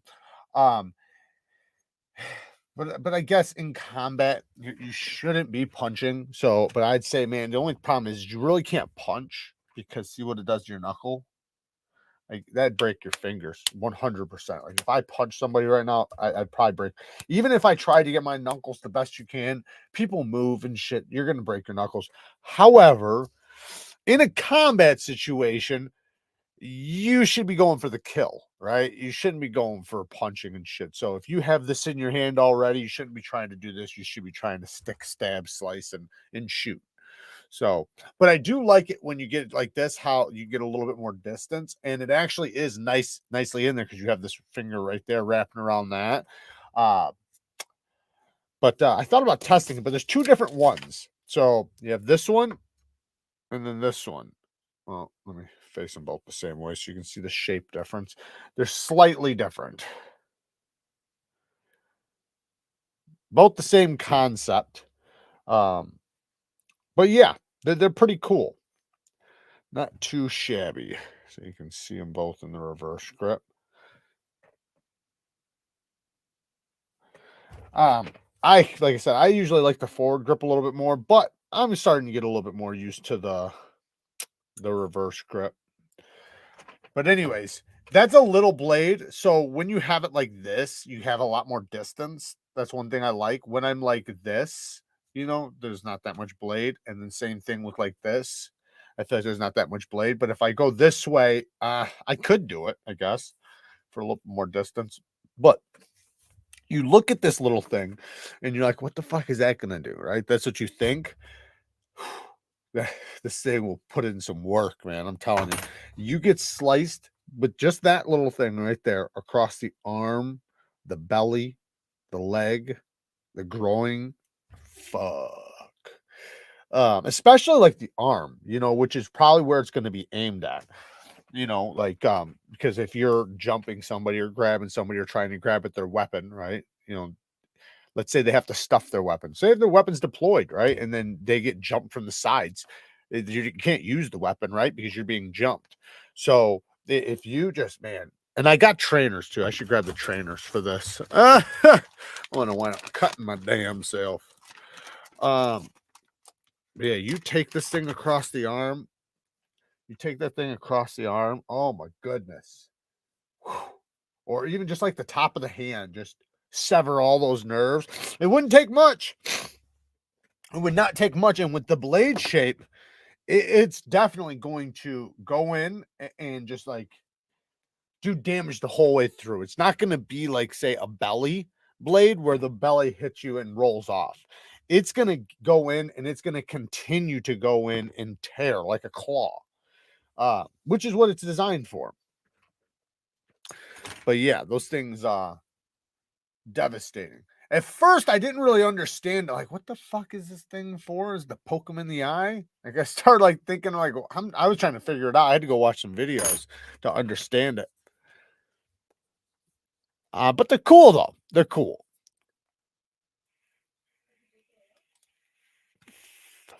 Check out my knife design that you can pre-order right now on TKELL Knives. It will have my logo on it. So they're in production right now. They're being made right now. These are handmade knives and they will be done on November 15th. So you should have them by November 15th. That's when you should have them. That's what it's looking like. So if you pre-order right now, you can make sure you get one. I'm not sure how many are left, but I know a couple hundred of them went right away. So if you do want to get one, make sure you pre-order it. They are 100% USA made. The sheaths are gonna. I've never had a TKELL that didn't fit like a glove. I'm talking about his sheaths are some of the best sheaths I've tried. But I love that TKELL's knives are unapologetic. That's what I love about them. They are purpose-driven. All of them are purpose-driven tools. They look like what they do is what they do. You know, they're not trying to be pretty. They're not trying to look. They're not trying to do anything but be the tool that they're designed to do. And I freaking love that. It's this one does not have the karambit ring, so if you do get this one, you will get a karambit ring with it if you buy it, and you can attach it. All you gotta do is just take these off like T20s, then slap the G10 ring on there. You can pick different color G10s, but I like that because I like that concept of not having the ring and being able to deploy it without the ring, and then now you can't strip this from me, right? With this one, you know, with the ring, you know, not that you could strip it, but you know, it just makes it to where if something happened, you know, you don't want to break your finger. This makes it to where, you know, you could just get rid of it if you had to, or not, you know, but it's also more concealable, obviously, because you don't have the ring. So, you know, if you sit at the front of your belt, it's going to be a lot more concealable. But again, this thing is meant to do damage, and that's what it was designed for. It's designed to be a fast, rapid tool that you can get to instantly. That's very hard to stop you from getting. So if you had to get to it, no matter if somebody's on top of you or if you're getting jumped, you should have no problem getting it Whether you're in a car, on your back, whatever, you should be able to get to it as long as you have it in that position. And then once you do get it out, the point is it's going to take very little effort to do maximum damage, because there's one thing for somebody who's been training for 6 years, and does fucking, all kinds of, knife fighting shit weekly, to somebody else who doesn't do that, right? You want to be able to do maximum amount of damage instantly with little effort, right? And little effort, I mean like with swipes, right? Where you don't have to know all this technical shit. You just have to do the job. Did something just glitch? Oh, are you guys getting fucking ads during my lives? Somebody let me know. Are you guys getting ads during the lives? Because my thing changed, and it seems like they're trying to tell me that people are. I don't know if that's true or not, but as far as I knew, nobody should get one during the live. They should get them before and after, unless if they watch it later. But I'm saying while it's live. Oh, let me know. Where's a good place to sell a Riot EXO M gravity knife? You want to sell one? If you want to sell one, you can ask people here, but they're available right now, so they'd probably just buy it there. NAF sale, KNAF sale, nafsale.com. That's where you want to go, Max Mule. Speaking of that, check this out. I haven't even shown these on the channel yet, so there's only 116 of you in here, so I might as well show you. We got the mini. So here is the medium size one. And then here is the large one. You can see all 3 sizes.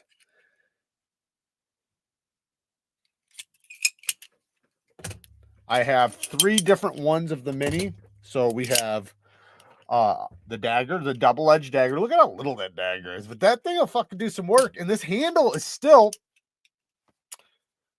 a full grip. The drop point is a straight back. It's not a drop point. It is a straight back. I did put it on a flat surface. But, it's cool. 3V steel, by the way. And then we have, what's the other blade shape? A Tanto. And a Tanto. This one has a good edge on it. Holy shit. But yeah, they're pretty dope. These should be available really soon at Blade HQ. I will post a video on them and show them. As far as legality, then maybe it's better in some areas. Let me just check the blade length really quick. So you're talking 2.5 inches for the blade. So yeah, I would say that maybe you can carry this in certain places that you might not have been able to before, because it's only a 2.5 inch blade. But that 2.5 inch blade, that thing will do some damage, and you can get a lot of cutting performance out of that. These things are really cool. I personally like them. I know some people might not, but I think they're badass. Super unique, like we didn't see anything like that for a while. So Dave Goodridge with the 10 bones. Thank you, brother. I appreciate it. As always, man, always giving the 10 bones, and I greatly appreciate it. Shout out to the pup. Shout out to the pup. I seen this bull mastiff the other day. This lady was walking them around the neighborhood, around the path that I walk at. And man, I had to stop it because I fucking love bull mastiffs. Like I love mastiffs in general. Like I'm a fiend when I see them. Like I gotta get me some pettins. So I seen this this bull mastiff, and I had to walk up and shake his cheeks. She was so sweet though. He's only a pup though. He's like 4 months old, so he's not big yet at all. But you can look at him and you can see, oh, you're gonna be a big boy. Dino, what's up, brother? Pizza, a baked pie of Italian origin consisting of a shallow bread-like crust covered with toppings such as a seasoned tomato sauce, cheese, or sausage. Thank you for the comment, Dino. I appreciate it. He's been doing a lot better with his comments. And I've been doing a lot better with my titles. Later, Zach. Drive safe, brother. And yes, thank you. That is my original goat link if you do want to get some original goat scales. Did I bring down the... Yes, I did. They got the Cold Steel 8010 scales. Whoo! Man, these things are so badass. 100% USA made. Badassery all the way around. 15% discount code. Definitely use it. Neeves is the discount code. Thank you, Todd. I appreciate it, brother. Sorry for all the questions. No, that's what we're here for. If price is no issue, top 2 sharpening systems. TS Prof KO3, TS Prof Cadet Pro. HAPSTONE has good shit. I if money means no object, I would say HAPSTONE and TS Prof. HAPSTONE, I have the link down in the description. TS Prof, I do have a link for them, but just go into my Neevesknives store. You'll find them in there. The Neevesknives store. You can go to the TS Prof, and then you can just go to their store from there, or just tap the TS Profs that I have in there. But that's what I would say if you're wanting to get them. But the thing is like, I would still recommend, like, if money's no object, right? We're saying money's no object. Get Atoma's diamond plates. Unless if you go to HAPSTONE, if you get HAPSTONE, get the HAPSTONE diamond plates. They have great diamond plates. But on top of that, get the Veneves. Get the 3 Veneve diamond plates, the 3 double-sided Veneves, or the 6 single sides, doesn't matter. But get the Veneves, get yourself a set of diamond plates, you know, like a 100, a 600, 100, 400, 600. And, you know, if you want to, you can go to 1,000 and then get a whole bunch of Veneves, or 3 Veneves, which would be 6 of them because they're double-sided. That's thank you, Todd. Neevesknives Sharpening Store. And then the Gritomatic one is right there too. So if you go into the description of this video, I have everything linked in there. But yeah, that's where I would go. Personally, for me, from all the sharpeners I've tested, TS Prof has been the best, but it's also been the most expensive. HAPSTONE is a phenomenal for the price. I've only tried one HAPSTONE. Hopefully I get to try more. But as far as the base model I tried, it's really good. Like, really, really good. The only problem is it doesn't come with the stones, so you have to buy stones separately. But the work sharp system is dope too. If you're on a budget, but it's still expensive. So it's still like $250. You might be able to find it for like $230, but you're getting everything. You don't have to buy anything else. What you can do is you can just get that Worksharp system, the Worksharp professional system. It comes with the angle guide.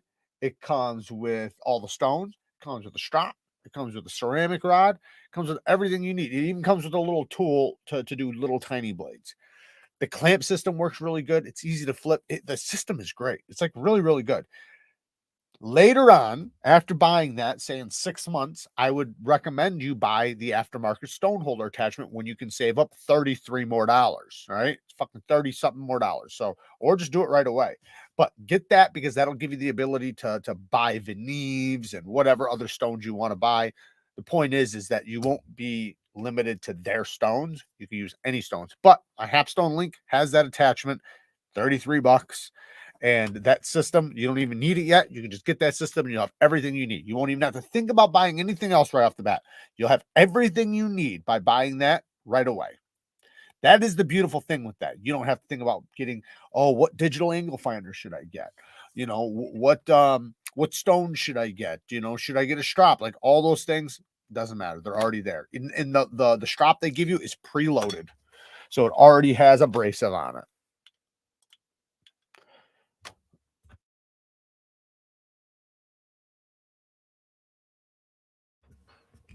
Veneve 850. Yes, there's the Veneves right there. Sharpening set of 3 stones, 4 to 6 inch sets available in different widths. Also, full 8-inch plates for desktop or for desk and hand sharpening. Yeah, you want for most systems, you want the 6-inch, the 1x6, unless if it's like a KME.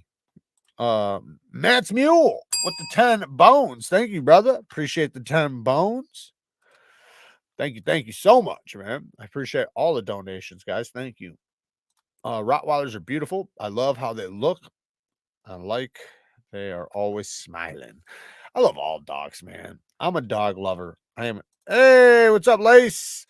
Yeah, I'm an absolute dog lover. I fucking love all dogs. All dogs. It doesn't matter. Jared gave this poor lady's dog a cuddle attack. Yes, he did. No, I announced myself. I announced I was stalking, you know. I said, hey, I'm coming up on you. I'm going to get me a petting.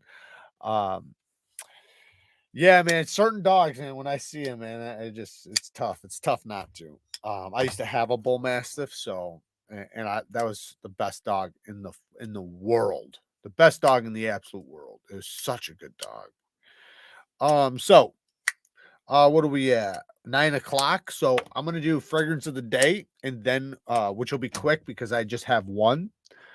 And I'm only talking about it because I did get the big bottle like I said I was gonna, and it just came in. And that is Mancera Red Tobacco. Now, this is not going to be for everybody. I want to be clear about that. Nobody should go and buy this bottle. However, you should get a sample. And I'm telling you not to buy the big bottle because it's not going to be for everybody. Look at that magnetic top. That's a strong magnet. Anyways, it's exactly like the name says. It's a strong, spicy tobacco scent with some sweetness. It is sweet, it is spicy, but it has a ton of tobacco. The problem with it is that the first 15 minutes, 10, 15 minutes, it's a little off-putting. I have grown to like the opening, but when you first smell it, you're like, oh, fuck that. Which is crazy to say because I love it so much now. But when you first spray it, you are like, oh, dude, there's no way I'm wearing that shit. Like, it's almost too, it's too sharp. Like, it's too sharp. It's too synthetic. And you're like, why the fuck would anybody wear that? But that's the problem. You can't smell it right away. You got to let it die down. Let it sit for about 10, 15 minutes. And after about 10, 15 minutes, the magic happens. And then it turns into this sweet, tobacco-y, spicy scent that's just fucking beautiful, man. I love it. And this shit is nuclear, man. Freaking nuclear. This stuff will last probably 48 hours. I'm not joking. It's weird that they did an intense version of this, but they did. Anyways, you see the note breakdown: warm, spicy, tobacco, woody, sweet, amber, vanilla, cinnamon, oud, powdery, and fresh spicy. If we scroll down, you can see the top notes are cinnamon. Yes, you do. Agar wood, oud, incense, saffron, nutmeg, green apple, white pear. Middle notes are patchouli, jasmine, and the base notes are tobacco, Madagascar, vanilla, amber, guac wood, sandalwood, white musk, and Haitian vetiver. A lot of freaking notes. You can see here it is mostly for winter, fall, spring, and nighttime. Not for the summer and not for the warm springs, for the light springs. But you can see also people love it. Some people hate it, but a lot of people love it. Now, me, I love it, but I do know if you're not into fragrances, this might be a little off-putting to you. It's a powerhouse, but damn it, is it good. When it wears down, like I said, after like 15 minutes, it has the like literally, like if you've ever smoked a cigar, you know, like I'm not saying after you light it, but before you light it, the way the cigar smells as you drag it across your nose, you know, it literally smells like a sweet version of that, in the most potent way. And it's super masculine, fucking masculine. But I absolutely love it. And Two Bones Jones is the one who turned me on to it. And I had the sample for a long time because it's nuclear. Like I said, you don't have to spray much. You just one little bam, and you're done. You're good. You just one little pop. So this bottle will last so long. So long. This will probably last me 10 years. Maybe not that long, but I don't know. It depends on how much I wear, but it's going to last a long time because it's so nuclear. Just one, maybe another, maybe a two, but that's it. I did get a sweet fragrance too. I got a little sample of this stuff. I wanted to sample it really good before I talk to you guys about it, but it's Armani Stronger With You. Absolutely. It is very sweet. It is a very sweet, obnoxiously sweet, spicy fragrance. It is a bit, I wouldn't say it's not masculine at all, but it is a man's fragrance. It's very popular. Stronger with You, if it'll ever focus. Absolutely. I have some of the other Armani's Stronger With Yous, and some of them are really, really good. I want to try one of the clean scents for work. Okay, well then get one of 3 fragrances. One of 3 is what you want. You want the Versace Pour Homme. Number 2, Missoni Wave, Missoni Wave, like, you know, beach wave. They smell almost identical. Or Dolce Gabbana Light Blue Intense. All 3 of those fragrances basically smell the same, but they are, in my opinion, the best work, gym, even like mall fragrances, you know, because it's fresh. Like that's it. When you smell it, you're gonna know right away. You're like, oh yeah, that's fresh. Fresh, clean, you know, maybe you know, a light sweetness, but like that sweetness is like the same kind of sweetness you'd get off of like fabric softener, you know, like from like, you know, clean sheets or something. So it basically just smells like you're fresh out of the shower. That's what it smells. It smells like you're fresh out of the shower and you just threw some fresh clothes on. But that's the beautiful thing about it, you know, because when you're in a gym and you're sweating, you know, it doesn't like turn nasty either. It's continues smelling good. All 3 of those last all day, so really good fragrances. That's what I would say to get. Not a problem. I like Blue Additional. I got Blue Additional. That's a really good one. The problem is it's so expensive for what you're getting. I just think for that price, I would recommend so many other fragrances. I love the fragrance. I have a bottle, you know, so it's not that I wouldn't recommend it. I think it's a lot of people say it's kind of like a sexy fragrance because it is a freshie. It is a freshie. It's a blue fragrance. You can see in the name, Blue Additional. And blue means fresh, guys. Just so you guys know, it means fresh shower jelly fragrance. That's what blue means. And usually if you see it blue in the, like, if the bottle's blue or if the liquid's blue, then that's what you're going to get. That's a blue fragrance, right? When you start seeing red and stuff, that usually means spicy. When you see orange, it usually means kind of like fall, you know, sweet, boozy fragrances. It does depend. Sometimes there's going to be some nuances, but yeah, Blue Additional's fire. It's really, really good, and girls love that stuff. What micron do you recommend for Gunny Juice? 6 micron. If you're only going to get one, if you only want one, I'd say get 6.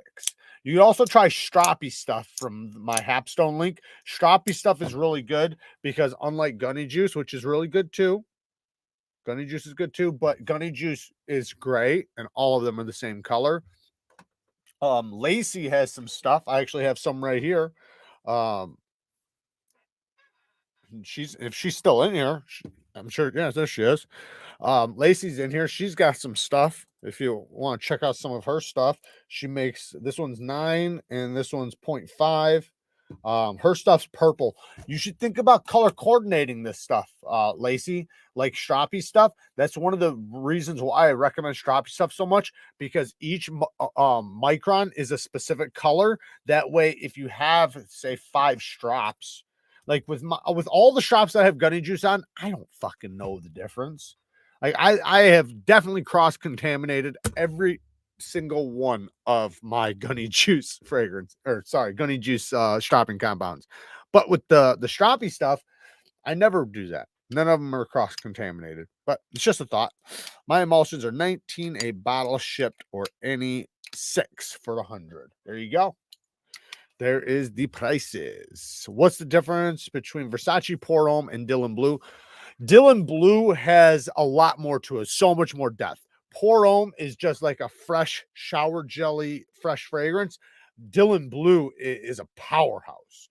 Dylan Blue has a little hint of, it has some sweetness in there off the top, some fruity sweetness off the top. It's got a little hint of spice. It's got that freshness. It's got this clean masculine shower jelliness, but all of it is just blended together. Oh yeah, and it has Ambroxan. Ambroxan is, like I said in that video, Ambroxan is the number one indicator whether or not girls are going to love it, because the fragrance that girls love the most on men are Ambroxan fragrances, and it is an Ambroxan bomb, and that's what people call it. And that's the difference. But I would say it's just a whole nother battlefield. Like they're both blue fragrances, but Dylan Blue has depth. Like there's a lot to it. Like you gotta, like, you're almost peeling back the layers. The one cool thing is though is that it doesn't change. It doesn't, like, through the dry down, like the spray you get right off the bat is what you get the entire time, which is awesome. Same thing with Pour Homme though. Pour Homme's the same way. Um, the dry down's just as good as the opening. But yeah, that's what I would say is the difference. Is you're gonna get some fruitiness off the top, a little hint of spice, but it's blended so good. I'm not even into like spicy fragrances that much. Like it has to be blended well. And that stuff is like in my opinion, the perfect blend of any men's fragrance. That's why it's my most recommended fragrance, because it literally is the perfect men's fragrance. It's masculine as fuck. It's an attractive fragrance. It's mass pleasing. Everybody loves it. And it's powerful. It holds on for a long time. It's affordable as fuck. I can easily tell the difference between 6 and 1 micron, totally different gray. I can't at all. I don't know what color leather you're using, but I have so many different kinds of leather. Most of the ones that I use this on are gray leather anyway. So, but it's all gray to me. Maybe I'm colorblind. Or you could just use a Sharpie, and that's what I do. That's what I do. But when you've done it so much, like I scribble it out and write a new number, like it just makes it to where I do have numbers on there, but they're not correct anymore. Sometimes you run out of one, right? And you have your strop and you don't have another strop. So I was like, okay, well, I got to apply this one on this one. But yeah, you can just write it down. That is a way to do it. I'm just saying having the color coordination is really nice. That's all I'm saying. Don't come at me. I'm just saying it's nice to have it color coordinated. Like right now, I have 3 straps. I love them because I can see from 20 feet away what micron each one is. And I can easily just grab it. I don't have to look for the numbers. Don't have to look anywhere. I can just grab it. When I want to reapply it, I can see the bottles and see the colors. I can just grab it and right on there. So yeah. Making a strop juice sounds entirely cool. A specialty. Yeah, I don't even know what goes into that. That's Lacey's alley. I've gotten the most compliments from Bond number 9, New York Nights, hands down. It's a unisex fragrance, so good. So the best fragrances are usually unisex. There's some really good just men's fragrances, of course. Some of my favorites are, but the most mass appealing ones are going to be usually unisex. But with any unisex, there's still some that lean more towards masculine and some that lean more towards feminine. I just made a Nutella peanut butter and banana sandwich. Hit the spot. I bet it did. I want a fragrance that hits Rachel Maddow's nostrils in New York City subway as she looks over and spots my Trump hat connecting the dots. I'm looking for something to make her go nuclear. Well, I'll tell you what, this is one of the most nuclear fragrances I've ever tried. I got some other ones that are very fucking nuclear, but they're definitely not for, like, I got some for summer that are super nuclear, but they're not for cold weather. That Dylan Blue is nuclear. That's fucking shit. That Dylan Blue is very dropping everything. It is very nuclear. So that's and affordable. A lot more affordable than this stuff. Where did you buy that big strop with brown, slightly furry leather? Man, I have so many. Trying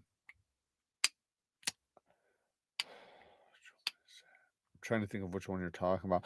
The one with the furry leather is probably. So I got some stuff from Beavercraft. I think that's what it's called, Beavercraft. My favorite ones right now are the dense leathers because I don't think you should use the furry stuff with these types of emulsions. I think you should use that with like the crayon type. I'd say if you're going to use these types of emulsions, get get a firm leather, a flesh side leather or whatever the fuck it's called. Like, you know, the stroppy stuff one I have is really good. But there's plenty of other ones. You can get affordable ones on Amazon that'll work just fine. Aquadigio. Yep, I got a couple of those. You know, they discontinued one just now. They just discontinued. I think it was the black one they discontinued. Crazy, right? What's your thoughts on the Boker Wiener Warrior? I don't know, man. I don't know if I'm into the wieners. I think it's funny. I think it's cool for the people that love this shit, but I wouldn't buy it personally. I think it's funny. I think it's funny. I understand why some people like it. And in some occasions I might, but that particular one's not for me. I also don't have any of the other Boker Klishnikov things or whatever they're called. That's why I use my Aventus sparingly. Shit costs too much. Yeah, this stuff's not that much. This stuff's $100, but Dylan Blue's like 30, $40. You can get a full bottle, like 100 ml bottle for like $40, maybe like 80 ml, but this is 120 and this is like $120, something like that, give or take. But they have a clone that's supposed to be really good. It's not as spicy and not as powerful, but it's supposed to be really good and pretty close to this for like $30. You can get it on Amazon. But yeah, Aventus is very, very expensive. But hey, if you don't want to use your Aventus up, get Mancera Cedrit Boise. It's a yellow bottle. It's just like this, but yellow. Or get the Club Duni Club Men. Those are both clones of that fragrance. And I'm telling you, they are, to me, they smell identical, if not better. So, my favorite right now is Game Time. That Aventus, it's Aventus and Baccarat Rouge 540 mixed together. Damn it, it is so good. It's a sweet Aventus. That's what it is. It's a sweet Aventus. It's so good. It is so damn good. Steve's in the house still. 2 bones for the wiener. If you buy one, you're gay. Shout out to Steve. Hey, Steve, man, if you ever need any gunny juice or anything, man, let me know. I'll send some your way. I'm also gonna give one to my brother who is a deputy, so maybe it could find a use for the blunt tip, if not still funny. You're talking about the wiener. You give your brother some wiener with the blunt tip. That doesn't sound like a good sentence to write. That's all I'm gonna say. Yeah, try them out. The Club Do You Need is really affordable. You get like $30. The Mancera is going to be like 80 bucks to $100. So, you know, there's a big difference in price. They both, I would say the Mancera is slightly better.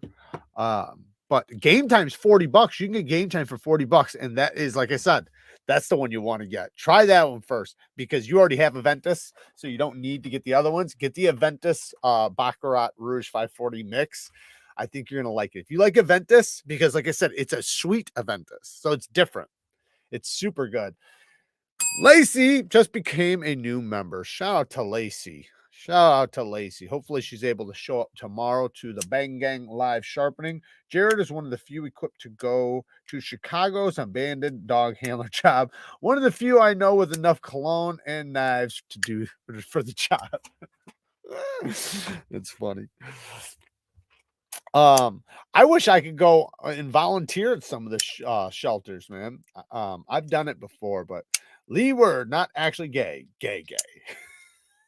Lee Word, not actually gay. Gay. I don't know why my membership didn't renew. Is it working out? I guess it is now. I'll be there with you guys. All right. All good, Lacey. It happens to me also now and then. It seems like it happens to everybody. I think what it does is it emails you, and if you don't agree, it just kick you out. It's not like Patreon where you gotta like physically go in there. Maybe I don't know. It's a wild night. Everybody coming out needs a safe space to express your innermost stuff. Yes, it is. And tomorrow for the members live, if anybody wants to go live with me and do some live sharpening, even if you're learning and you want some help, let me know and I'll bring you in tomorrow and we can teach you live. I do offer live sharpenings to the Rockstead members, which I've done a few times, and the people that I've helped sharpen, man, they've gotten really good results, like first time, like really good, man. I was so happy because it's nice, like it's one thing, like obviously I can say whatever I want, but the other person has to interpret it and do it, right? So them being able to interpret what I was saying and actually put it into action, and then in the end, and I would tell them like little details, like stop doing this, do this, don't do that, whatever. But it led to like incredibly sharp edges. Todd's been a member for 9 months, and he identifies as a large green capital T. Thank you for being a member for so long. Well, Lee Ward, come to the fucking lives. Come to the members' lives. You got to show up. You got to become a member. Cost you a couple bucks, but I think it's well worth it. And if you win one of the giveaways, you get your money right back instantly. But yeah, it's nice when you can have somebody sitting there saying, "Hey, you're doing this wrong." Like, because it's easy for somebody like me to look right at. I can see like really close, like, okay, you're doing this wrong. This is what you're doing. Stop doing that. Focus on this. Stop worrying about this. Worry about that. And it just makes it easier. Not sure what my problem is. Guessing that's my problem. Your problem is angle. That's your problem. That's everybody's problem. Everybody's problem is holding the angle. But when you actually understand the steps to holding an angle, it makes it so much easier, because then instead of you focusing on holding a specific angle, you can focus on doing the thing that's going to lead to the perfect angle, like locking your wrist, right? Using your elbow, or maybe even your body, like using your body. So you're just going back and forth. So now you're locked in. We're literally just using your body and your elbow, body and elbow. There's different ways to do it, and depending on you, can help in different ways. But then also understanding how to actually remove a burr, which is to a lot of people difficult. A lot of people they don't understand how to diminish a burr, when is the burr ready for removal, or when they do remove it, like how to properly remove it. What if it's being pesky? What do you do? Makuso just became a YouTube member. Shout out to you. Man, there's somebody with your name or similar name. It's not Makuso. It's something like that. I could probably find it right now. That won a Patreon giveaway. And they got to send me their address. I can't, mail it to nobody. So, and it's like a $400 knife. I don't know.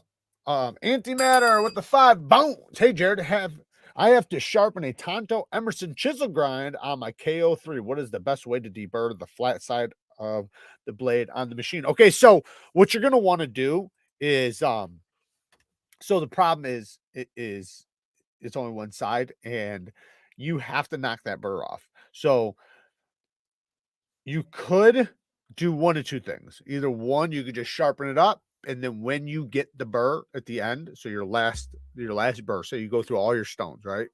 On your last burr, flip it over, change the angle up as high as you can, and then take the stone and take like a ceramic or whatever the hardest stone is you have and knock the burr off. You're not done. You have to flip it over now and redo it again. Just with the last stone, whatever the last stone is. Now, once you, so make sure you know the angle perfectly, right? Write down the angle, whatever you got to do, jot it down in your head. Set it back at the right angle, and then go back over that side one more time and accumulate a burr again. That way you don't have, because what you don't want is you don't want to accumulate this gigantic burr and then just try to knock it off. It's going to take steel with it. It 100% will take steel with it. So what you need to do is diminish the burr a little bit. You need to get it down to a small burr before you tear it off. So, flip it over, raise the angle up as high as you can, knock it off, flip it back over, go back to the sharpening side, the side you sharpened, and finish it on the last stone once again, and then flip it over again, go high angle, knock the burr off, and now this time when you flip it back over, go to stropping. Or hit it one more time with the stone, but just like passes, single passes, gentle passes. Remember, when you're tearing off a burr, there's no pressure. The stone has everything it needs to take that burr off. It does not need you. It just needs to touch it. So it does not need any pressure at all. Anytime you're removing a burr, it only takes the stone to remove a burr. You are just guiding it to remove the burr. So don't put pressure, because otherwise what happens is now you're making the stone actually do work. The stone only has to touch the burr to remove it. But if you add pressure, now you're adding scratch. So now you're scratching the very edge you're trying to tear the burr off of. So no pressure, because like I said, then you're literally making the stone do work, and it's work that you don't want it to do, because the work it needs to do requires no pressure.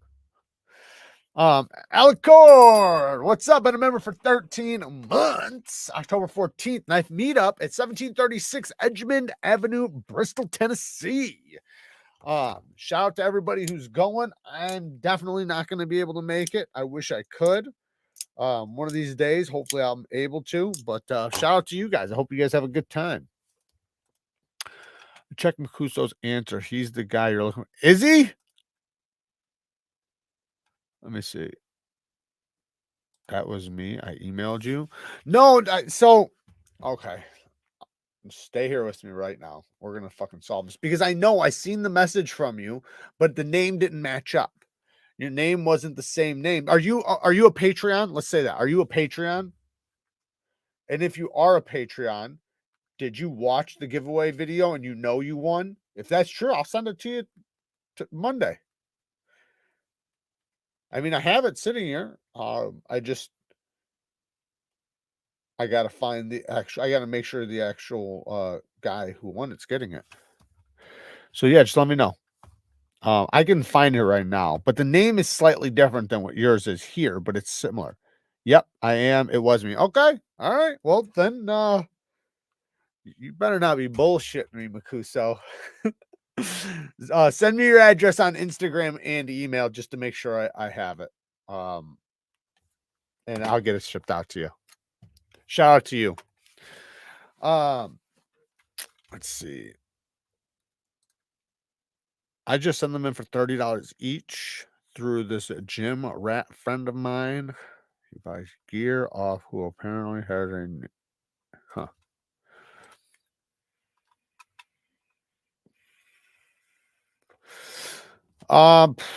probably not a custom. I don't even know if they do customs. Probably a knockoff, but they do some with micro milled. Like they do customs, but I don't know why the pivot would be different. Pivot should be the same, at least to my knowledge. He calls him the blade rig. What the fuck are you talking about? When you say to raise the angle to knock the burr down, you're doing strop style passes, right? Yes. Yes, do a strop style pass to knock the burr down. The opposite way that you sharpen. So start from tip to heel, and do a couple passes, but like I said, very gentle, very light, no pressure. Then flip it over, redo the other side, the side with the bevel. I actually have one right here. So when you do the edge side, sharpen this side, through all the stones. Now you could do this. You could sharpen this side, flip it over, knock the burr off, flip it back over, go to the next stone, sharpen it.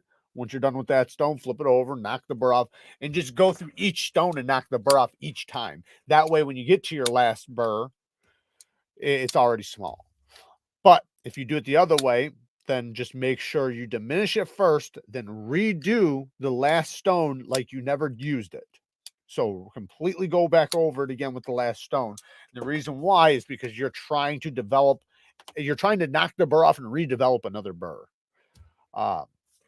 You don't want it to be so big that when you tear it off, it just takes steel with it. 154 is a nice fine grained steel. So the burr usually comes off fairly easy. I have had some be pesky. Like actually my Emerson was a little pesky, but it could have been me. But yeah. If you do that though, it should work just fine.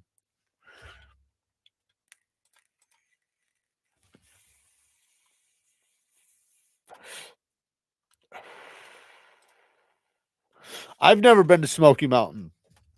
Nope, I've never been to Smoky Mountain. I do have an affiliate link though. Even better. I want to go. One of these days. One of these days, I'm definitely gonna go. What else is I gonna talk about? Oh yeah, it's story time. I guess we could do story time really quick. So, somebody in the last live asked me about the craziest thing I ever seen, and I couldn't come up with the craziest thing I ever seen. So, I had talked briefly about like some crazy like some of the scaredest times I've ever been through, right? And one in particular is a time I was a buddy had picked me up. This is the legit story of what happened. So the buddy picked me up and we pulled into a car wash. And so we pull into a car wash and he does some dope. And the second he pulls out, turns a corner, there's a light there. It's a four-way light. So we're in a big truck, big brand new truck. He's a big dude, not like fat, but like he's swole. He's a big dude. He's probably like 6'2", 6'3", probably like 250. Um, he he pulls out of the car wash and turns the corner, and there's a light, for the intersection, and there's a four-way light. Stops at the light, and while he stopped at the light, he falls out because he just did dope. But so not breathing, turning blue. I start doing CPR on him, but at this point, so there's guns in the car, dope in the car, everything in the car. I got a dead man next to me, and he's my friend, by the way. So I'm trying to save his life, doing CPR on him, and now attention's starting, right? People are looking, but from the car wash, people are over here. People are starting to like, what the fuck's going on? And the intersection, the lights are changing. Car's not moving. Like, what's going on? Honking horns, shit like that. He's in the driver's seat, though. I'm in the passenger seat. So I had to, I opened up my door and I grabbed him and I scooped him up the best I could. He's a big son of a bitch. So, I got him on the like laying down on the thing because I needed to be able to do chest compressions. So I laid him on the seat. I start doing chest compressions, start doing CPR, fucking doing everything. I'm slapping him, even though that doesn't do anything, but I'm still doing it. And he's blue. He's not waking up. So I continue giving him oxygen because at this point I know the cops are coming. They're gonna be here in a matter of minutes. So I took what I had on me. I threw it on the ground. I fucking just dug my foot into it while I was sitting there doing CPR. So while I was sitting there doing this, I'm also getting rid of shit. I know there's guns. I know there's this. I know there's that, but it's not on me. They were his. So I was worried about what I had on me. Got rid of that. Cops are coming no matter what. There's nothing I can do about that. We're fucked. At this time, I'm not a felon. So the cops start pulling up, right? The cops start pulling up and I'm still doing CPR on them. Well, they call an ambulance, right? The ambulance comes. And they actually put him in the ambulance. They shot him up with Narcan. And they actually told him that if it wasn't for me, he would have died. Like he was lucky that he was alive, because for me doing CPR on him and keeping oxygen going through and chest compression, because he did slightly start to get up and then went back. That it happened like 2 or 3 times. Like he like would start to come out, then he'd fall out again, and then he'd stop breathing again. And so like I got him breathing a couple times, and now he got his heart to come back too, because I was checking for heart pulse, everything, and his heart did stop for a second, but he kept coming back, but then he kept going back out. So when they got there, they shot his ass with 3 doses of Narcan because he kept going out. And they started harassing me, right? And I just, played stupid. Obviously, I played stupid. Like he just picked me up right there, turned the corner, and fell out. Like, that's all I know. Like, luckily, he was smart enough that when he did come to, he kept his mouth shut, right? So good for him. But yeah, it was scary as fuck, scary as shit. One, because it's not just about the police coming and the guns and everything else, and drugs and all that shit. It's not just about that, like going to prison, going to jail, or getting blamed for something. But right now, like say the dope, right? Say if it came from me and and he got it, that's an induced homicide, right? So that's real fucking time. I know people who have been locked up for induced homicides. And then you got your friend who's about to die. I had already lost my brother dying in my fucking arms, trying to save him. So I've already lost people like this. So, it's a reality, like that people don't all, you don't save them all, right? You don't save them all. And, luckily, I had done this a few times at this point, probably fucking 6 times at this point, that I'm starting to get good at it.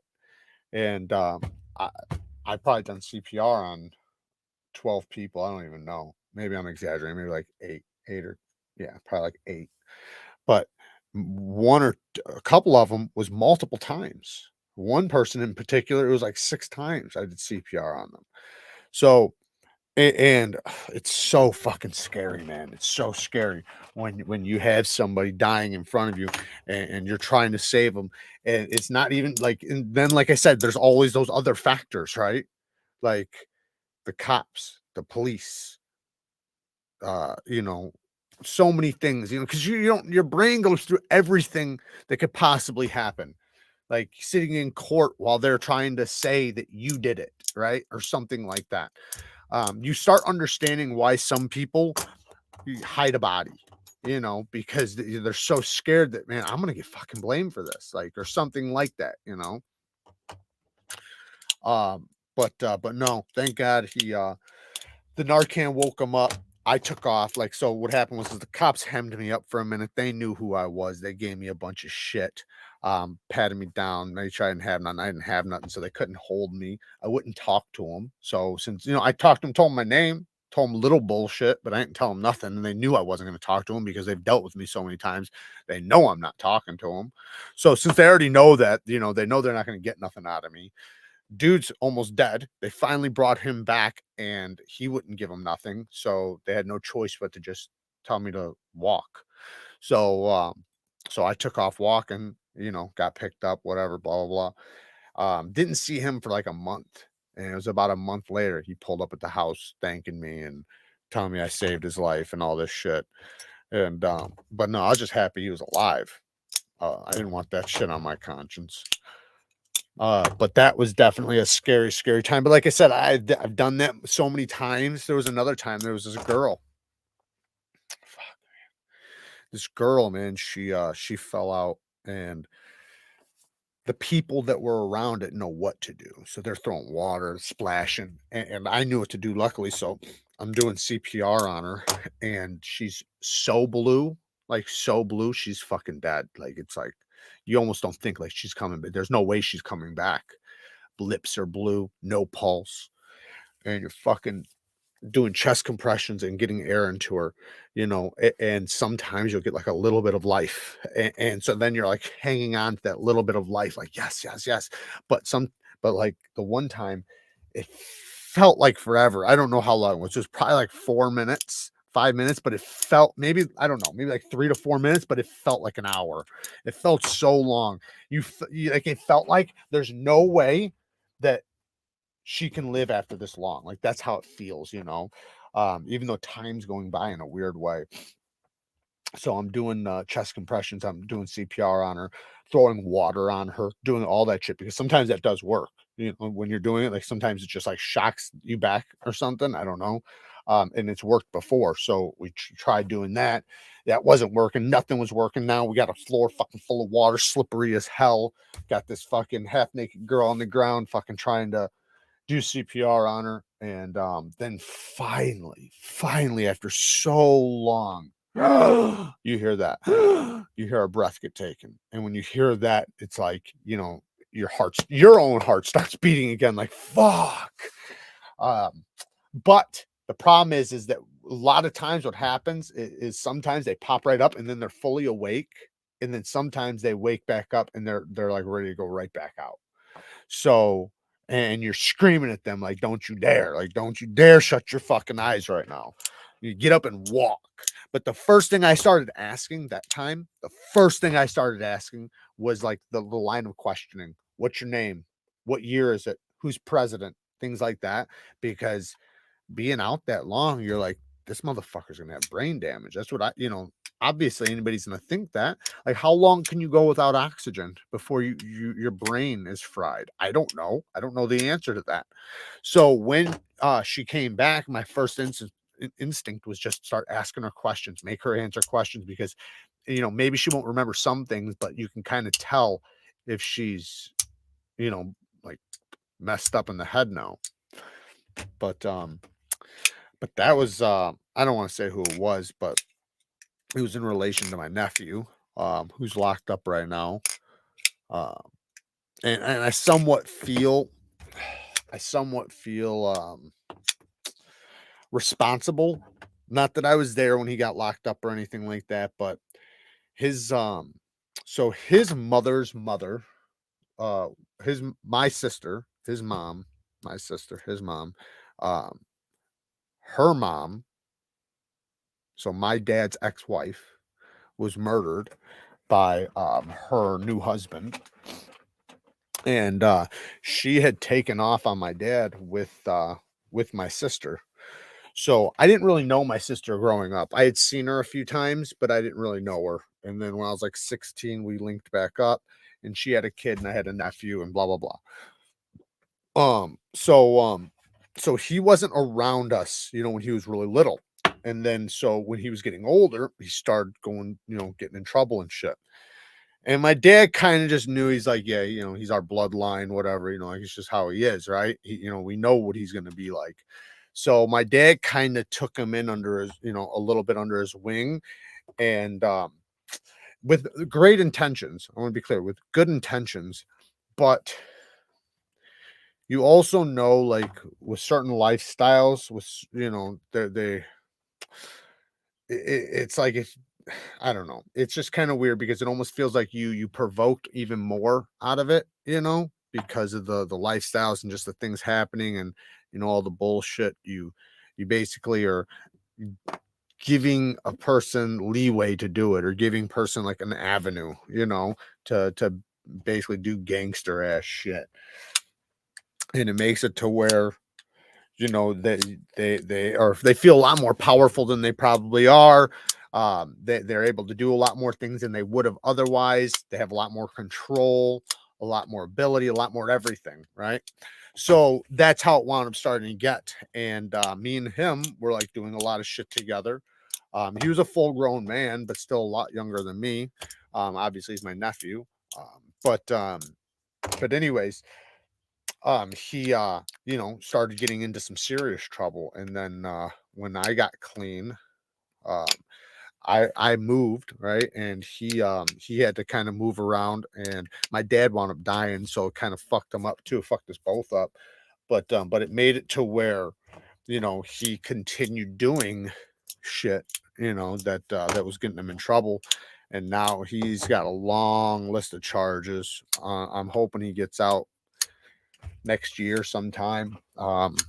But it's sad, man. I talk to him every day. Every day I talk to him. Love him to death. And like I said, I feel responsible just because I know, and I'm not saying it was my fault. Like I didn't bring him in, you know, it was my dad, but it's just a point. I did a lot of shit with that dude. You know, I did a lot of shit with him. A lot of bad shit. He watched me, you know, as his uncle doing gangster ass shit. So since he's watching me do this stuff, he probably wants to be just like his uncle. So, you know, I feel some sort of way about that, you know, that's the person I taught him to be, and now he's in fucking prison over it, you know. Not saying like I said, I wasn't there when he did his shit, when he got in trouble. It's just the point that like I was a huge influence probably to him getting like that, you know, and other people too, you know, just what you see. Some people are smarter than others, some people get caught more than others, some people do the same shit and another person gets caught for the same shit they do, you know. But anyways, I've been talking to him every day because I'm hoping to get into his head that when he gets out, you know, to just turn his life around. I don't want him to be, you know, institutionalized to where that's all he knows. And because he literally had just gotten out when he got locked back up this last time, he had just gotten out. He literally got out like that day or something, or got his ankle bracelet taken off or something that day, and then winds up getting fucking arrested again. You know, but that's how it goes, man. You know, you live by the sword, you die by the sword, and you know that's shit that happens. So I'm praying and hoping that when he gets out, man, I'm nothing but an encouragement for him to be a good man and start, you know, running a successful business or do something that's proactive that gets him doing good things, because he has it in him. You know, I know he has it in him. He's a good man. He's a good dude.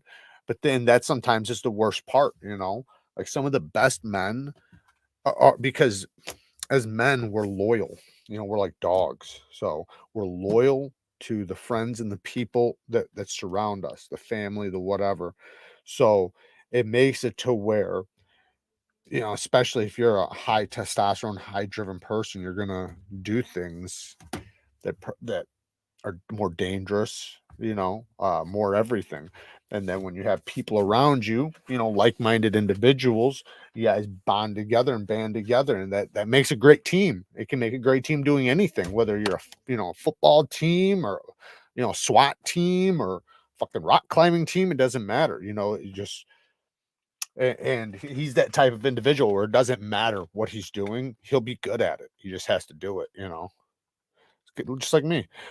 People write their own stories. You can't walk around with that guilt, man. I'm not like I said, I just feel like I have to. It's my job to help him. That's my point. Like, you know, I definitely was the role model that you know, whether he was going to do it or not, he's seen a lot of shit from me. So it would only be my duty to make sure that when, you know, that I'm talking to him in a positive way now, so that when he gets out, he has a mindset of being a winner, you know. Um, which how much time? I don't know. He's supposed to have like 2 or 3. Like it's weird because you can get good time. I think he's technically got like 2 years, but he's already been in there a couple years because he got out and then went back. So he was in there for like a year, got out, then was out for just a little bit, just finally got off the ankle bracelet, went right back. And then now he's been in there for over a year or something like that. And he probably has 2 more years left, but he probably could get out the middle of next year. Um, there's a thing that says that he could get out at the end of the year if for the certain program, but the likelihood of him getting that is like slim to none. So most likely it'll probably be middle or end of next year. But I just want him to focus on himself in there. Like, don't even focus on out here. Focus on yourself in there. Get better in there. You know, become a good man in there. You know, exercise. You know, try to eat as nutritious as possible. Try to get a work ethic. You know, and a good mindset, so that when you get out, you're not looking to the bad places. You know, you have a mindset of like a winner, of wanting to be successful, wanting to, you know, start a business or whatever he wants to do, but something to where it's not going back to the streets, you know. I look at it some I look at as sometimes God puts you in there to save you from something that may have happened to you if you was out, possibly saving your life. Yeah, that's true. And I do believe that. I believe that too. And that's honestly probably true. It probably is. It is saving his life. I think he knows that though. He knows that. He knows that this is saving his life for sure. He knows he was a Rolling Stone. So what state is he in prison? Wisconsin. He's in Wisconsin. You can only do so much on your own if he's not willing. He is. He is willing. He is willing. He's not giving me any fight. No, he wants to. But the thing is everybody in prison wants to. Nobody in prison is talking about still doing dirt. Everybody in prison is talking about changing their life. Like, people get religious, people get everything. It's when you're back out on the streets where it matters.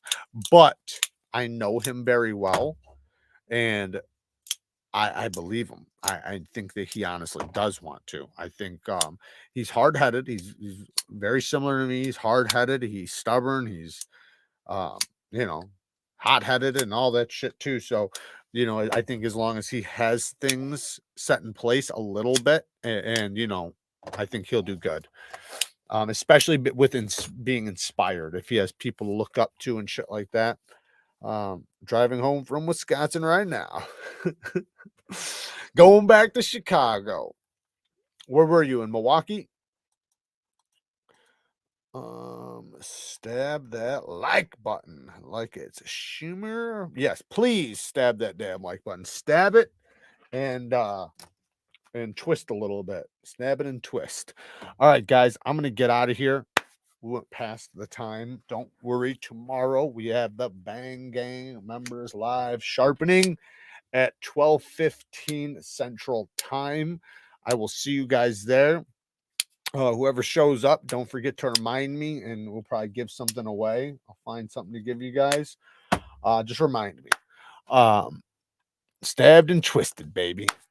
You're the man, Chuck. Thank you, man. Chuck's a good dude.